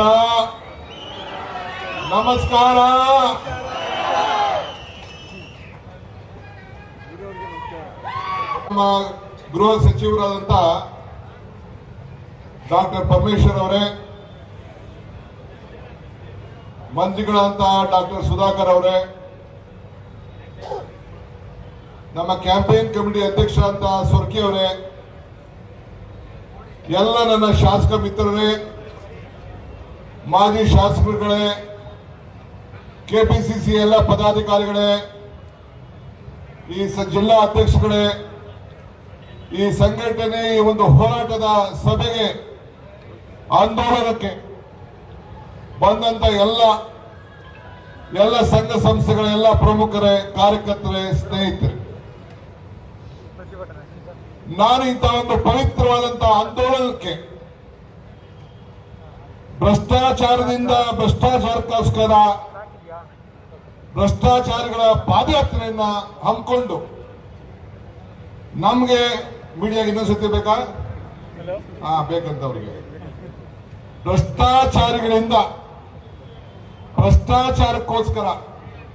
ಭ್ರಷ್ಟಾಚಾರಿಗಳಿಂದ ಹಮ್ಮಿಕೊಂಡಂತ ಪಾದಯಾತ್ರೆಯನ್ನ ಮಾಡಿ ನಮ್ಗೆ ಇಂತ ತಮ್ಮನ್ನೆಲ್ಲ ಭೇಟಿ ಮಾಡಿ ಹಲವು ಪ್ರಶ್ನೆಗಳನ್ನ ಕೇಳಲಿಕ್ಕೆ ಅವಕಾಶ ಮಾಡಿಕೊಟ್ಟಂತ ಜನತಾದಳ ಹಾಗೂ ಬಿಜೆಪಿ ನಾಯಕರುಗಳಿಗೆ ಅಭಿನಂದಿಸಲಿಕ್ಕೆ ನಾನು ಬಯಸ್ತಾ ಇದ್ದೇನೆ. ನೀವು ಈ ಪಾದಯಾತ್ರೆ ಹಮ್ಮಿಕೊಳ್ಳಿಲ್ಲ ಅಂತಿದ್ರೆ, ಜನತಾದಳದವರು ಬಿಜೆಪಿ ಒಳಗಡೆ ಮರ್ಜ್ ಮಾಡಲಿಲ್ಲ ಅಂತಿದ್ರೆ, ಜನತಾದಳದವರು ಬಿಜೆಪಿ ಒಳಗಡೆ ಸೇರ್ಕೊಳ್ಳಿಲ್ಲ ಅಂತಿದ್ರೆ ನಾವು ಇವತ್ತು ಹೋರಾಟವನ್ನು ಮಾಡಲಿಕ್ಕೆ ಸಾಧ್ಯ ಆಗ್ತಿರಲಿಲ್ಲ. ಇವತ್ತು ನಮ್ಮ ಪರಮೇಶ್ವರ್ ಅವರು ಹೇಳಿದ್ರು, ಕುಮಾರಸ್ವಾಮಿ, ನಿಮ್ಮ ತಂದೆ ದೇವೇಗೌಡರು ಈ ಜಿಲ್ಲೆಗೆ ಬಂದು, ಈ ನಾಡಿಗೆ ಬಂದು, ಇದು ನನ್ನ ಕರ್ಮಭೂಮಿ, ನನ್ನ ಪುಣ್ಯಭೂಮಿ ಅಂತೇಳಿ ಇಡೀ ನಿಮ್ಮ ಕುಟುಂಬ, ನಿಮ್ಮ ತಂದೆ ಈ ರಾಜ್ಯದಿಂದ, ಈ ಕ್ಷೇತ್ರದಿಂದ ಮುಖ್ಯಮಂತ್ರಿ, ಈ ಕ್ಷೇತ್ರದಿಂದ ಪ್ರಧಾನಮಂತ್ರಿ, ನಿನ್ನ ಧರ್ಮಪತ್ನಿ ಈ ಜಿಲ್ಲೆಯಿಂದ ಶಾಸಕರು, ನೀನು ಈ ರಾಜ್ಯದಿಂದ, ಈ ಭಾಗದಿಂದ MP, ಇಲ್ಲಿ MLA, ಮುಖ್ಯಮಂತ್ರಿ, ಚನ್ನಪಟ್ಟಣ ಮುಖ್ಯಮಂತ್ರಿ, ರಾಮನಗರದಿಂದ ಮುಖ್ಯಮಂತ್ರಿ, ನೀನು ಇರುವಂತ ಪಕ್ಷ ಸರ್ಕಾರದಿಂದ ಒಂದು ಬಾವುಟ ಇಲ್ಲದೆ ಪಾದಯಾತ್ರೆ ನಡೀತಾ ಇದೆಯಲ್ಲ, ನಿನ್ನ ಒಬ್ಬನ ಅಧಿಕಾರಕ್ಕೋಸ್ಕರ ನಿನ್ನ ಪಕ್ಷವನ್ನ ತ್ಯಾಗ ಮಾಡಿದ್ಯಲ್ಲ, ನಿನಗೆ ನಾನು ಅಭಿನಂದಿಸಲಿಕ್ಕೆ ನಾನು ಈ ಸಂದರ್ಭದಲ್ಲಿ ಇಷ್ಟಪಡ್ತಾ ಇದ್ದೇನೆ. ನಿನ್ನ ಒಬ್ಬ ವೈಯಕ್ತಿಕವಾದಂತಹ ಅಧಿಕಾರಕ್ಕೋಸ್ಕರ ಇಡೀ ನಿಮ್ಮ ಪಕ್ಷವನ್ನ ಇವತ್ತು ವಿರೋಧವನ್ನು ಮಾಡಿ ಇವತ್ತು ಪಾದಯಾತ್ರೆಯನ್ನು ಹಮ್ಮಿಕೊಳ್ಳೋದಕ್ಕೆ ನಿನ್ಗೊಂದು ಸಾಷ್ಟಾಂಗ ನಮಸ್ಕಾರಗಳನ್ನು ಅರ್ಪಿಸಲಿಕ್ಕೆ ನಾನು ಬಯಸವನ್ನು ಮಾಡ್ತಾ ಇದ್ದೇನೆ. ಕುದುರೆ ಎಷ್ಟು ಚೆನ್ನಾಗಿ ರಥವನ್ನ ಬಾರಿ ಓಡಿಸಿದ್ರು ಶಾಟಿ ಹೇಳಕ್ ಬಿಡುದಿಲ್ಲ. ಇವತ್ತು ನೆನಪಲ್ಲಿ ಮೈಸೂರಿಂದ ಏನು ಕೆಂಗೇರಿವರೆಗೂ ವಿಧಾನಸಭಾ ಕ್ಷೇತ್ರದಲ್ಲಿ ಎಲ್ಲ ಕ್ಷೇತ್ರದಲ್ಲೂ ಕಾಂಗ್ರೆಸ್ ವಿರುದ್ಧವಾಗಿ ನಮ್ದು ನಿಮ್ದು ಹೋರಾಟ. ಕೆಲವು ನಾವು ಗೆದ್ದಿದ್ದೇವೆ, ರಾಮನಗರ ಗೆದ್ದಿದ್ದೇವೆ, ಚನ್ನಪಟ್ಟಣ ನೀ ಗೆದ್ದಿದ್ಯಾ, ಮಂಡ್ಯ ಗೆದ್ದಿದ್ದೇವೆ, ಮದ್ದೂರು ಗೆದ್ದಿದ್ದೇವೆ, ಶ್ರೀರಂಗಪಟ್ಟಣ ಗೆದ್ದಿದ್ದೇವೆ, ಮಳವಳ್ಳಿ ಗೆದ್ದಿದ್ದೇವೆ, ಕನಕಪುರ ಗೆದ್ದಿದ್ದೇವೆ. ಪಾರ್ಲಿಮೆಂಟ್ ಅಲ್ಲಿ ನೀವು ಗೆದ್ದಿದ್ದೀರಿ, ನಾನು ಇಲ್ಲ ಅಂತ ಹೇಳುದಿಲ್ಲ. ಪ್ರಜಾಪ್ರಭುತ್ವ ವ್ಯವಸ್ಥೆಯಲ್ಲಿ ನಾನು ಸ್ವಲ್ಪ ಯಾಮಾರ್ಬಿಟ್ಟೆ. ಬೆಂಗಳೂರು ಗ್ರಾಮಾಂತರದಲ್ಲಿ, ಮಂಡ್ಯದಲ್ಲಿ ನಮ್ದೊಂದು ಲೆಕ್ಕಾಚಾರ ಸ್ವಲ್ಪ ಫೇಲ್ ಆಯ್ತು. ಜನರು ಏನ್ ತೀರ್ಪು ಕೊಟ್ಟಿದ್ದಾರೆ ಅದಕ್ಕೆ ನಾನು ಚರ್ಚೆ ಮಾಡಕ್ ಹೋಗುದಿಲ್ಲ. ನಮ್ಗೊಂದು ಪಾಠ ಹೇಳಿದ್ದಾರೆ, ಆ ಪಾಠ ನಾನು ಕೇಳ್ತೇನೆ. ಆದ್ರೆ ಎಷ್ಟೇ ಕುದುರೆ ಚೆನ್ನಾಗಿ ಓಡಿದ್ರು ಕೂಡ ಆ ರಥದ ಬಾರಿಯ ಮೇಲೆ ಆ ಏಟು ರಥ ಒಡೆಯೋನು ಏಟು ಹೊಡಿದೆ ಇರುವುದಿಲ್ಲ. ಹಾಗೆ ಪ್ರಪಂಚದಲ್ಲಿ ಜನ ನಮ್ಗೆಲ್ಲ ಪಾಠವನ್ನ ಕಲಿಸ್ತಾರೆ. ಆದ್ರೆ ಇವತ್ತು ನಿನ್ನೆ ಮೊನ್ನೆ ಏನ್ ಹೇಳಿದ್ರೆ ತಾವು ತಮ್ಮ ಭಾಷಣದಲ್ಲಿ, ತಮ್ಮ ಮಾಧ್ಯಮ ಸ್ನೇಹಿತರು ಏನ್ ಹೇಳಿದ್ರೆ, ಈ ಗಂಟೆವರೆಗೂ ತಾವು ತಮ್ಮ ವೈಯಕ್ತಿಕವಾಗಿ ನಾನು ಈ ಪಾದಯಾತ್ರೆನ ನನ್ನ ಭೂಮಿ ಇದು, ನಾನು ಕಾಂಗ್ರೆಸ್ ವಿರುದ್ಧ ಹೋರಾಟ ಮಾಡ್ತೇನೆ, ಬಿಜೆಪಿ ಅಲ್ಲ ಅಂತ ಅಷ್ಟು ಹೇಳಷ್ಟು ಧೈರ್ಯ ಇವತ್ತು ನಿನಗೆ ಸಾಲ್ತಾ ಇಲ್ಲ. ನಾನು ಕೆಲವು ಪ್ರಶ್ನೆಗಳನ್ನ ನಮ್ಮ ಶಾಸಕರುಗಳು, ಮಂತ್ರಿಗಳು ಕೇಳ್ತಾ ಇದ್ದಾರೆ, ನಾನು ಕೇಳಲಿಕ್ಕೆ ಬಯಸ್ತಾ ಇದ್ದೇನೆ. ನನಗೆ ಗೊತ್ತಿದೆ ತಾವು ಸೆಂಟ್ರಲ್ ಗವರ್ಮೆಂಟ್ ಮಿನಿಸ್ಟರ್ಗಳನ್ನ ಭೇಟಿ ಮಾಡಿ ಏನೇನ್ ಪಟ್ಟಿ ಕೊಟ್ಟಿದ್ದೀರಿ, DK ಶಿವಕುಮಾರ್ ಕುಟುಂಬದ ಆಸ್ತಿ ಏನು, ಸಿದ್ದರಾಮಯ್ಯನವ್ರದ್ದು ಏನು ಅಂತೇಳಿ ಏನು ನೀವೆಲ್ಲ ಏನು ಈ ಪಟ್ಟಿಯನ್ನ ಲೆಕ್ಕಾಚಾರ ಹಾಕಿ ಎಲ್ಲೆಲ್ಲ ನಮ್ಮ ಆಸ್ತಿ ಏನಿದೆ ಅಂತ ಹುಡುಕಿ ಹುಡುಕಿ ಹುಡುಕಿ ಪಾಪ ಕೊಟ್ಟಿದ್ದೀವಿ. ಬಹಳ ಸಂತೋಷ. ಇದಕ್ಕೆಲ್ಲ ಸಿದ್ಧನಾಗಿದ್ದೇನೆ, ಎಲ್ಲ ಉತ್ತರವನ್ನು ಕೊಡ್ಲಿಕ್ಕೆ ಸಿದ್ಧನಾಗಿದ್ದೇನೆ. ಈ ರಾಮನಗರ, ಈ ಚನ್ನಪಟ್ಟಣ, ಈ ಮಾಗಡಿ ಏನು, ಈ ಕನಕಪುರ ಯಾರ್ದು? ನಮ್ಮ ಭೂಮಿ. ಬೆಂಗಳೂರು ಜಿಲ್ಲೆ ಹೋಗಿ ಬೆಂಗಳೂರು ಗ್ರಾಮಾಂತರ ಆಯ್ತು, ಬೆಂಗಳೂರು ಗ್ರಾಮಾಂತರ ಹೋಗಿ ಬೆಂಗಳೂರು ನಗರ ಆಯ್ತು, ಬೆಂಗಳೂರು ಅನೇಕ ಭಾಗಗಳಾಯ್ತು. ನಮ್ಮ ಸ್ವಾಭಿಮಾನವನ್ನ ನಾವು ಬಿಟ್ಕೊಳ್ಳಿಕ್ಕೆ ನಾವು ತಯಾರಿಲ್ಲ. ನಾವು ರಾಮನಗರ ತಾಲೂಕಿನ ಮಹಾಜನತೆ, ನಾವು ಚನ್ನಪಟ್ಟಣ ತಾಲೂಕಿನ ಮಹಾಜನತೆ, ಕನಕಪುರದ ಮಹಾಜನತೆ, ಮಾಗಡಿ ಮಹಾಜನತೆ. ಕೆಂಪೇಗೌಡ ಕಟ್ಟಿದ್ರು, ಸಿದ್ಧಗಂಗಾ ಸ್ವಾಮಿಗಳು, ಶಿವಕುಮಾರ ಸ್ವಾಮಿಗಳು ಜನ್ಮ ಕಾಳಿದ್ರು. ಶಿವಕುಮಾರ ಸ್ವಾಮಿಗಳ ಜೊತೆಗೆ ಬಾಲಗಂಗಾಧರ ಸ್ವಾಮೀಜಿಯವರು ಕೂಡ ಇದೇ ಭಾಗದಲ್ಲಿ ಜನ್ಮ ತಾಳಿದ್ರು. ಅಂತ ಒಂದು ಪುಣ್ಯ ಭೂಮಿ. ನೀವು ಬಂದ ಅಧಿಕಾರವನ್ನು ಮಾಡಿದ್ರಿ, ನಮ್ದೇನು ತಕರಾಲೇನಿಲ್ಲ, ಜನ ಓಟ್ ಕೊಟ್ಟಿದ್ರು. ಆದ್ರೆ ಇಲ್ಲೇ ಈ ದೇಶದ ಪ್ರಧಾನಮಂತ್ರಿ ಆದಂತ ಸ್ಥಾನದಲ್ಲಿ ಮತ್ತೆ CM ಲಿಂಗಪ್ಪನವರು ಗೆದ್ದಿದ್ದು ಇತಿಹಾಸವನ್ನ ಯಾರು ಕೂಡ ಬದಲಾವಣೆಯನ್ನ ಮಾಡಲಿಕ್ಕೆ ಸಾಧ್ಯ ಇಲ್ಲ. ಹಂಗೆ ಜನ ಏನ್ ಬೇಕಾದ್ರೂ ತೀರ್ಮಾನವನ್ನು ಮಾಡಲಿಕ್ಕೆ ಅವಕಾಶ ಇದೆ. ನಾನ್ ನಿಮ್ಗೆ ಕೆಲವು ಪ್ರಶ್ನೆ ಕೇಳಲಿಕ್ಕೆ ನಾನು ಈ ಸಂದರ್ಭದಲ್ಲಿ ಬಯಸ್ತೇನೆ. ನೀವು ಹೇಳ್ಬೇಕು. ಪಾದಯಾತ್ರೆಗೆ ಬರ್ತಾ ಇದ್ದೀರಿ, ಬಹಳ ಸಂತೋಷ. ಬಿಜೆಪಿ ಅವರು ಕೇಳ್ತಾ ಇದ್ದೀನಿ ನಾನು. ಈಗ ಕೆಲವು ಪ್ರಶ್ನೆಗಳನ್ನ, ಭ್ರಷ್ಟಾಚಾರದ ಕೆಲವು ಪ್ರಶ್ನೆಗಳನ್ನ ನಮ್ಮ ಹೋಮ್ ಮಿನಿಸ್ಟರ್ ಅವರು ತಮ್ಮ ಹತ್ರ ಮಾತಾಡಿದ್ರು. ಅನೇಕ ಮಂತ್ರಿಗಳು, ನಮ್ಮ ಪೊಲಿಟಿಕಲ್ ಸೆಕ್ರೆಟರಿ ಅವರು ಕೂಡ ಮಾತಾಡಿದ್ರು. ಬೋವಿ ನಿಗಮದಲ್ಲಿ ಆಗಿರುವಂತ ಹಗರಣದ ಬಗ್ಗೆ ತಾವು ವಿವರಣೆಯನ್ನು ಕೊಡಬೇಕು. ಕೃಷಿ ಮಾರುಕಟ್ಟೆ ಎಲ್ಲಿ ಆಗಿರುವಂತಹ ಹಗರಣ, ಸುಮಾರು ಅಲ್ಲಿ ಕೃಷಿ ಮಾರುಕಟ್ಟೆಗಳಲ್ಲಿ 47 ಕೋಟಿ, ಬೋವಿ ನಿಗಮದಲ್ಲಿ 87 ಕೋಟಿ, ಕರ್ನಾಟಕ ಕೃಷಿಕುಲ ಮಾರ್ಗ ಮಂಡಳಿಯಲ್ಲಿ 24 ಕೋಟಿ. ಯಾರು ಮುಖ್ಯಮಂತ್ರಿ ಆಗಿದ್ರು, ಯಾರು ಮಂತ್ರಿ ಆಗಿದ್ರು, ಯಾರು ಚೇರ್ಮನ್ ಆಗಿದ್ರು, ಏನಾಗಿದ್ರು ತಾವು ಹೇಳ್ಬೇಕು. ನೀವು ಹೇಳಲಿಲ್ಲ ನಾವು ಹೇಳ್ತೀವಿ. ಇನ್ನ ಒಂದು ವಾರ ಟೈಮ್ ಇದೆ, ಎಲ್ಲ ಬಿಡಿಸಿ ಹೇಳ್ತೀವಿ. ಆದ್ರೆ ಕುಮಾರಣ್ಣಂಗೆ ನಾನು ಒಂದು ಪ್ರಶ್ನೆ ಕೇಳಲಿಕ್ಕೆ ನಾನು ಬಯಸ್ತೇನೆ. ನಿಮ್ ತಂದೆ ಈ ಭೂಮಿಗೆ ಬಂದಾಗ ನಿಮ್ಗೆ ಎಷ್ಟು ಜಮೀನಿತ್ತು? ಎಷ್ಟು ಜಮೀನನ್ನ ಇಲ್ಲಿ ಪಡ್ಕೊಂಡ್ರಿ? ಯಾರು ಜಮೀನ್ ಪಡ್ಕೊಂಡ್ರಿ?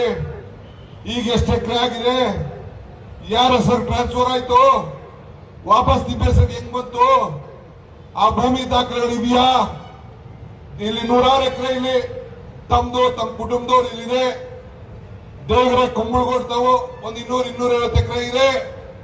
ಅಲ್ಲಿ ದೊಡ್ಡಗುಬ್ಬಿ, ಚಿಕ್ಕಗುಬ್ಬಿ, ಬೆಂಗಳೂರು, ಉತ್ತರ, ಯಲಂಕದ ಪಕ್ಕದಲ್ಲಿ ಏನೇನು ಬಾಲಕೃಷ್ಣೇಗೌಡ ಒಬ್ಬ ಆಫೀಸರು.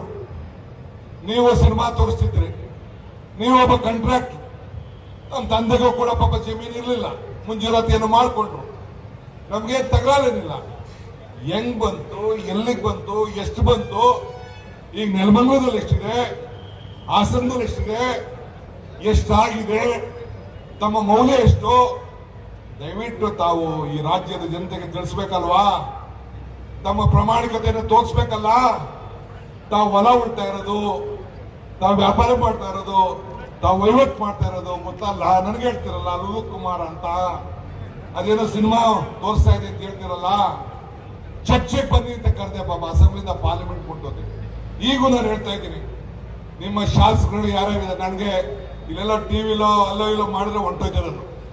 ಅಸೆಂಬ್ಲಿಗೆ ದಾಖಲಾಗಿರ್ಬೇಕು ಅಂತ ನಾನು ಎಲ್ಲ ಕಾಯ್ಕೊಂಡು ಪಟ್ಟಿ ಎಲ್ಲ ಕಾಯ್ಕೊಂಡಿದ್ದೆ. ಈಗ ನಿಮ್ಮ MLAಗಳಿಗೆ ಯಾರಿಗೆ ಆಗಲಿ, ಇಲ್ಲ ನಿಮ್ಮ MLCಗಳಿಗೆ ತಂದು ನಿಮ್ಮ ದಾಖಲೆಯನ್ನು ಕೊಟ್ಟು ನನ್ನ ಕುಟುಂಬದ ಬಗ್ಗೆ ಬನ್ನಿ ಚರ್ಚೆ ಮಾಡಿ. ನಾನು ಮರ್ತಿದ್ದೆ, ನಾವು ನೀವು ಒಂದಾದಾಗ ನನ್ನ ತಂಗಿ ಮೇಲೆ ಹಾಕಿದ ಕೇಸು, ನನ್ನ ಹೆಂಡತಿ ಮೇಲೆ ಹಾಕಿದ ಕೇಸು, ನನ್ನ ತಮ್ಮನ ಮೇಲೆ ಹಾಕಿದ ಕೇಸು, ಈ ರವಿ ಮೇಲೆ ಹಾಕಿದಂತ ಕೇಸು, ನಿಮ್ ತಮ್ಮ ನಿಮ್ಮ ಅಣ್ಣ ಬಾಲಕೃಷ್ಣೇಗೌಡ ಇದಾರಲ್ಲ, ಆ ಆಫೀಸರ್ಗಳ ಕೈಲಿ ಏನೇನು ಕೇಸ್ ಹಾಕ್ಸಿದ್ದ, ನೀನ್ ಏನೇನು ಕೇಸ್ ರಿಸೀವ್ ಮಾಡಿಸಿದ್ದೆ.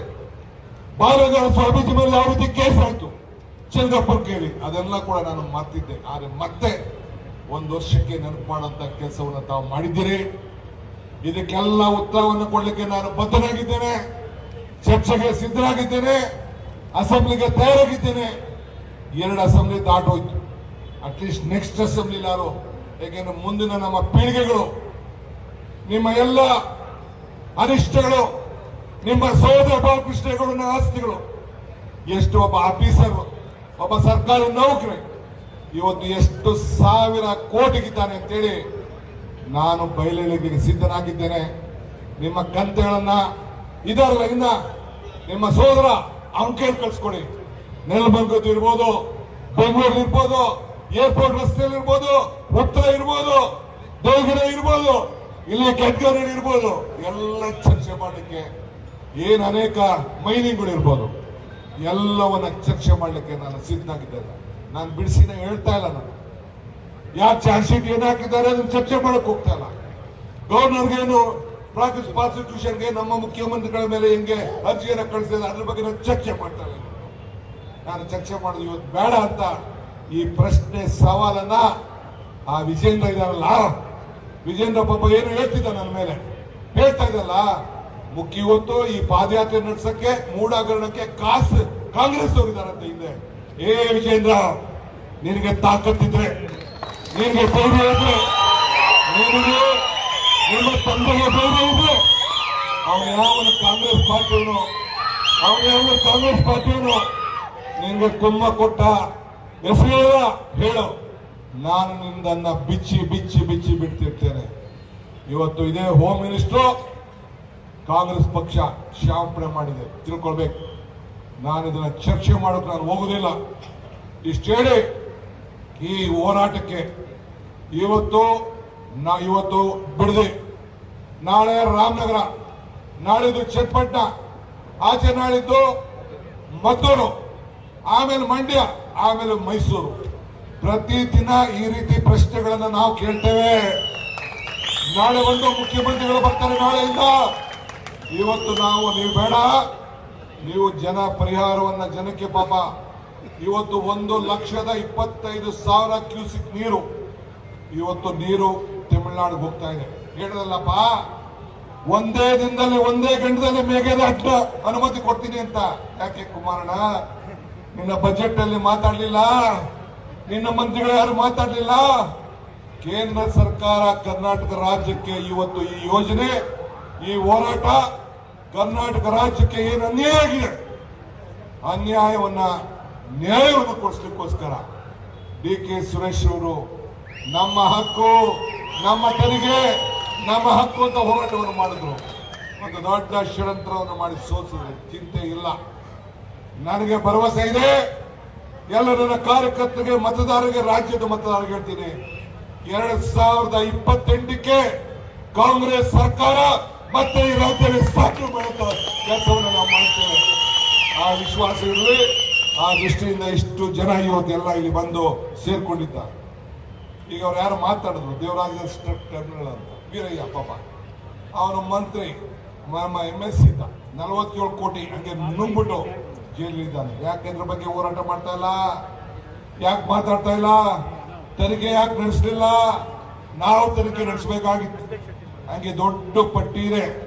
ಕೃಷಿ ಮಾರುಕಟ್ಟೆ ಮಂಡಳಿ, ಯಡಿಯೂರಪ್ಪನವರು ಮುಖ್ಯಮಂತ್ರಿಗಳು ಆ ಸಿಂಡಿಕೇಟ್ ಬ್ಯಾಂಕ್ ನಿಂದ ಹೊಂಟೋಯ್ತು. ಅಕ್ರಮವಾಗಿ 87 ಕೋಟಿ ಬೋವಿಂಗ್ ನಿಗಮ ಯೆಸ್ ಬ್ಯಾಂಕ್ ಹೊಂಟೋಯ್ತು, ಬಸವರಾಜ ಬೊಮ್ಮಾಯಿ ಮುಖ್ಯಮಂತ್ರಿಗಳು. ಇದನ್ನು ಹೇಳಿ ಕರ್ನಾಟಕ ಕರಕುಶಲ ಅಭಿವೃದ್ಧಿ ನಿಗಮ 2019 SBI ಬ್ಯಾಂಕ್ ಹಂಗೆ ಫಿಕ್ಸೆಡ್ ಡಿಪಾಸಿಟ್ ಬೇರೆ ಕಡೆ ಹೊಟ್ಟೋಯ್ತು. ಇದಕ್ಕೆ ಉತ್ತರ ಹೇಳಿ. ಆಮೇಲೆ ಬಿಡಿ, ಮೈಸೂರದು ಬಿಡಿ, ಎಲ್ಲ ಬೇಕಾದ್ರೂ ನಾನು ಮಾತಾಡ್ತೀನಿ. ಈಗೆಲ್ಲ ಮಾತಾಡಿದ್ರು, ಏನ್ ಚಿಂತೆ ಇಲ್ಲ. ಎಷ್ಟಕ್ಕೆ ನನ್ನ ಕುಮಾರಣ್ಣ, ನಾನು ಅಣ್ಣ ಅಂತ ನಿನ್ನ ಒಪ್ಕೊಂಡು ಈ ರಾಜ್ಯದ ಮುಖ್ಯಮಂತ್ರಿಯನ್ನ ನಾನು ಪರಮೇಶ್ವರ್ ಅವ್ರು ಮಾಡಿದ್ದೇವೆ. ಇದೇ ಸಿದ್ದರಾಮಯ್ಯನವ್ರು ಬಂದು ನಿನ್ನನ್ನು ಮುಖ್ಯಮಂತ್ರಿ ಮಾಡಬೇಕು ಅಂತ ಹೇಳಿ ಕಾಂಗ್ರೆಸ್ ಪಕ್ಷ 38 ಜನ ಇದ್ದವರು 80 ಜನ ನಾವು ಬರ್ಕೊಟ್ಟಿದ್ದೇವೆ. ಉಪಕಾರ ಸ್ಮರಣೆ ಇಟ್ಕೊಳ್ಬೇಕು, ಇದನ್ನ ಗಮನದಲ್ಲಿ ಇಟ್ಕೊಳ್ಬೇಕು ಅಂತ ಹೇಳಿ ನಿನ್ನ ಎಲ್ಲ ಆಸ್ತಿಗಳು ಹೆಂಗ್ ಬಂತು, ಏನಾಯ್ತು, ಮೂಲ ಏನಾಯ್ತು, ಯಾರ್ದು ಜಮೀನು ಗ್ರಾಂಟ್ ಇದೆಯಾ, ಸರ್ಟಿಫಿಕೇಟ್ ಇದೆಯಾ ಇಲ್ವಾ, ಹೆಂಗಾಯ್ತು, ಯಾರು ಒತ್ತುವರಿ ಮಾಡ್ಕೊಂಡಿದ್ದಾರೆ, ಎಷ್ಟು ಒತ್ತುವರಿ ಮಾಡ್ಕೊಂಡಿದ್ದಾರೆ, ಗೌರ್ಮೆಂಟ್ ಜಮೀನು ಎಷ್ಟು ನುಂಗಿದ್ದಾರೆ, ಎಲ್ಲ ಕೂಡ ನೀನೇ ಬಿಚ್ಚಿ ಮಾತಾಡಬೇಕು ಅಂತ ಹೇಳಿ ತಮ್ಮಲ್ಲಿ ಪ್ರಾರ್ಥಿಸಿ ಈ ಹೋರಾಟಕ್ಕೆ ತಾವೆಲ್ಲ ಇಷ್ಟು ದೊಡ್ಡ ಸಂಖ್ಯೆಯಲ್ಲಿ ಬಂದಿದ್ದೀರಿ. ನಾಳೆ ಕೂಡ ಕಾರ್ಯಕ್ರಮ ನಡೀತದೆ. ಎಲ್ಲ ನನ್ನ ಕಾರ್ಯಕರ್ತರಿಗೆ, ಮುಖಂಡಗಳಿಗೆ ನಾನು ಹೇಳ್ತೇನೆ, ನಮ್ಮ ಪದಾಧಿಕಾರಿಗಳಿಗೆ ಹೇಳ್ತಾ ಇದ್ದೀನಿ, ಇದು ಒಂದಿನ ಅಲ್ಲ, 7 ದಿನದ ಕಾರ್ಯಕ್ರಮ. ಎಲ್ಲ ಕಾರ್ಯಕ್ರಮ ಕೂಡ ತಾವು ಹೆಜ್ಜೆ ಹಾಕಬೇಕು, ಬರಬೇಕು. ನಾವು ಪಾದಯಾತ್ರೆ ಮಾಡುವುದಿಲ್ಲ. ಈ ರೀತಿ ಸಭೆ ಮಾಡಿ ಪ್ರಶ್ನೆಗಳನ್ನು ಹೇಳ್ತೇವೆ. ಆ ಕಾರ್ಯಕ್ರಮ ಬಂದು ಯಶಸ್ವಿಯನ್ನು ಮಾಡಬೇಕು. ಈ ಭ್ರಷ್ಟ ಬಿಜೆಪಿ ವಿರುದ್ಧ ಹೋರಾಟವನ್ನು ಮಾಡಬೇಕು. ಬರೀ ಗದ್ದಲ, ಬರೀ ಹಿಟ್ ಅಂಡ್ ರನ್. DVG ಒಂದ್ ಕಡೆ ಹೇಳ್ತಾರೆ, ನಾನು ಕುಮಾರಸ್ವಾಮಿಗೆ ಅಸೆಂಬ್ಲಿಯಲ್ಲಿ ಹೇಳಿದ್ದೆ. ಏನ್ ಹೇಳಿದ್ದೆ ಗೊತ್ತಾ? ಎದ್ದೆದ್ದು ಬೀಳುತ್ತೀಹೆ, ಗುದ್ದಾಡಿ ಸೋಲುತ್ತೀಹೆ, ಗದ್ದಲವ ತುಂಬಿ ಪ್ರಸಿದ್ಧನಾಗುತ್ತೀಹೆ, ಜಗವೆಂದು ಹುದ್ದರಿಸುತ್ತಿ ಎನ್ನುತ್ತೀಯೇ ಸಕನೆ. ನಿನ್ನ ಹುದ್ದಾರ ಎಷ್ಟಾಯ್ತು ಮಂಕುತಿಮ್ಮ, ನಿನ್ನ ಹುದ್ದಾರ ಎಷ್ಟಾಯ್ತು ಮಂಕುತಿಮ್ಮ. ಹಂಗೆ ಅಶೋಕಣ್ಣ ನೀನು, ವಿಜೇಂದ್ರ ನೀನು, ಕುಮಾರಣ್ಣ ನೀನು, ಅಶೋಕ್ ನಾರಾಯಣ ನೀನು, ಇದಕ್ಕೆ CT ರವಿ ನೀನು, ಇದಕ್ಕೆ ನಿನ್ನ ಪಾದಯಾತ್ರೆಯಲ್ಲಿ ಉತ್ತರ ಹೇಳಬೇಕು ಅಂತ ಹೇಳಿ ಒತ್ತಾಯಿಸಿ ನನ್ನ ಮಾತು ಮುಗಿಸ್ತೇನೆ. ನಮಸ್ಕಾರ. ಇಷ್ಟೊತ್ತಾದ್ರೂ ಕೂಡ ಸಭೆಯಲ್ಲಿ ಕೂತು ನಮಗೆ ಬೆಂಬಲವನ್ನು ವ್ಯಕ್ತಪಡಿಸಿದಂತ ಎಲ್ಲ ಸಭಿಕರಿಗೂ ಕೂಡ ಈ ಸಂದರ್ಭದಲ್ಲಿ ಅಭಿನಂದನೆಯನ್ನು ತಿಳಿಸ್ತಾ, ಇವತ್ತು ಈ ಕಾರ್ಯಕ್ರಮಕ್ಕೆ ಶಾಸಕರಾದಂತಹ ಸನ್ಮಾನ್ಯ ಭೀಮಣ್ಣ ನಾಯ್ಕರವರು, ಅಶೋಕ್ ಮನಗೋಳಿರವರು,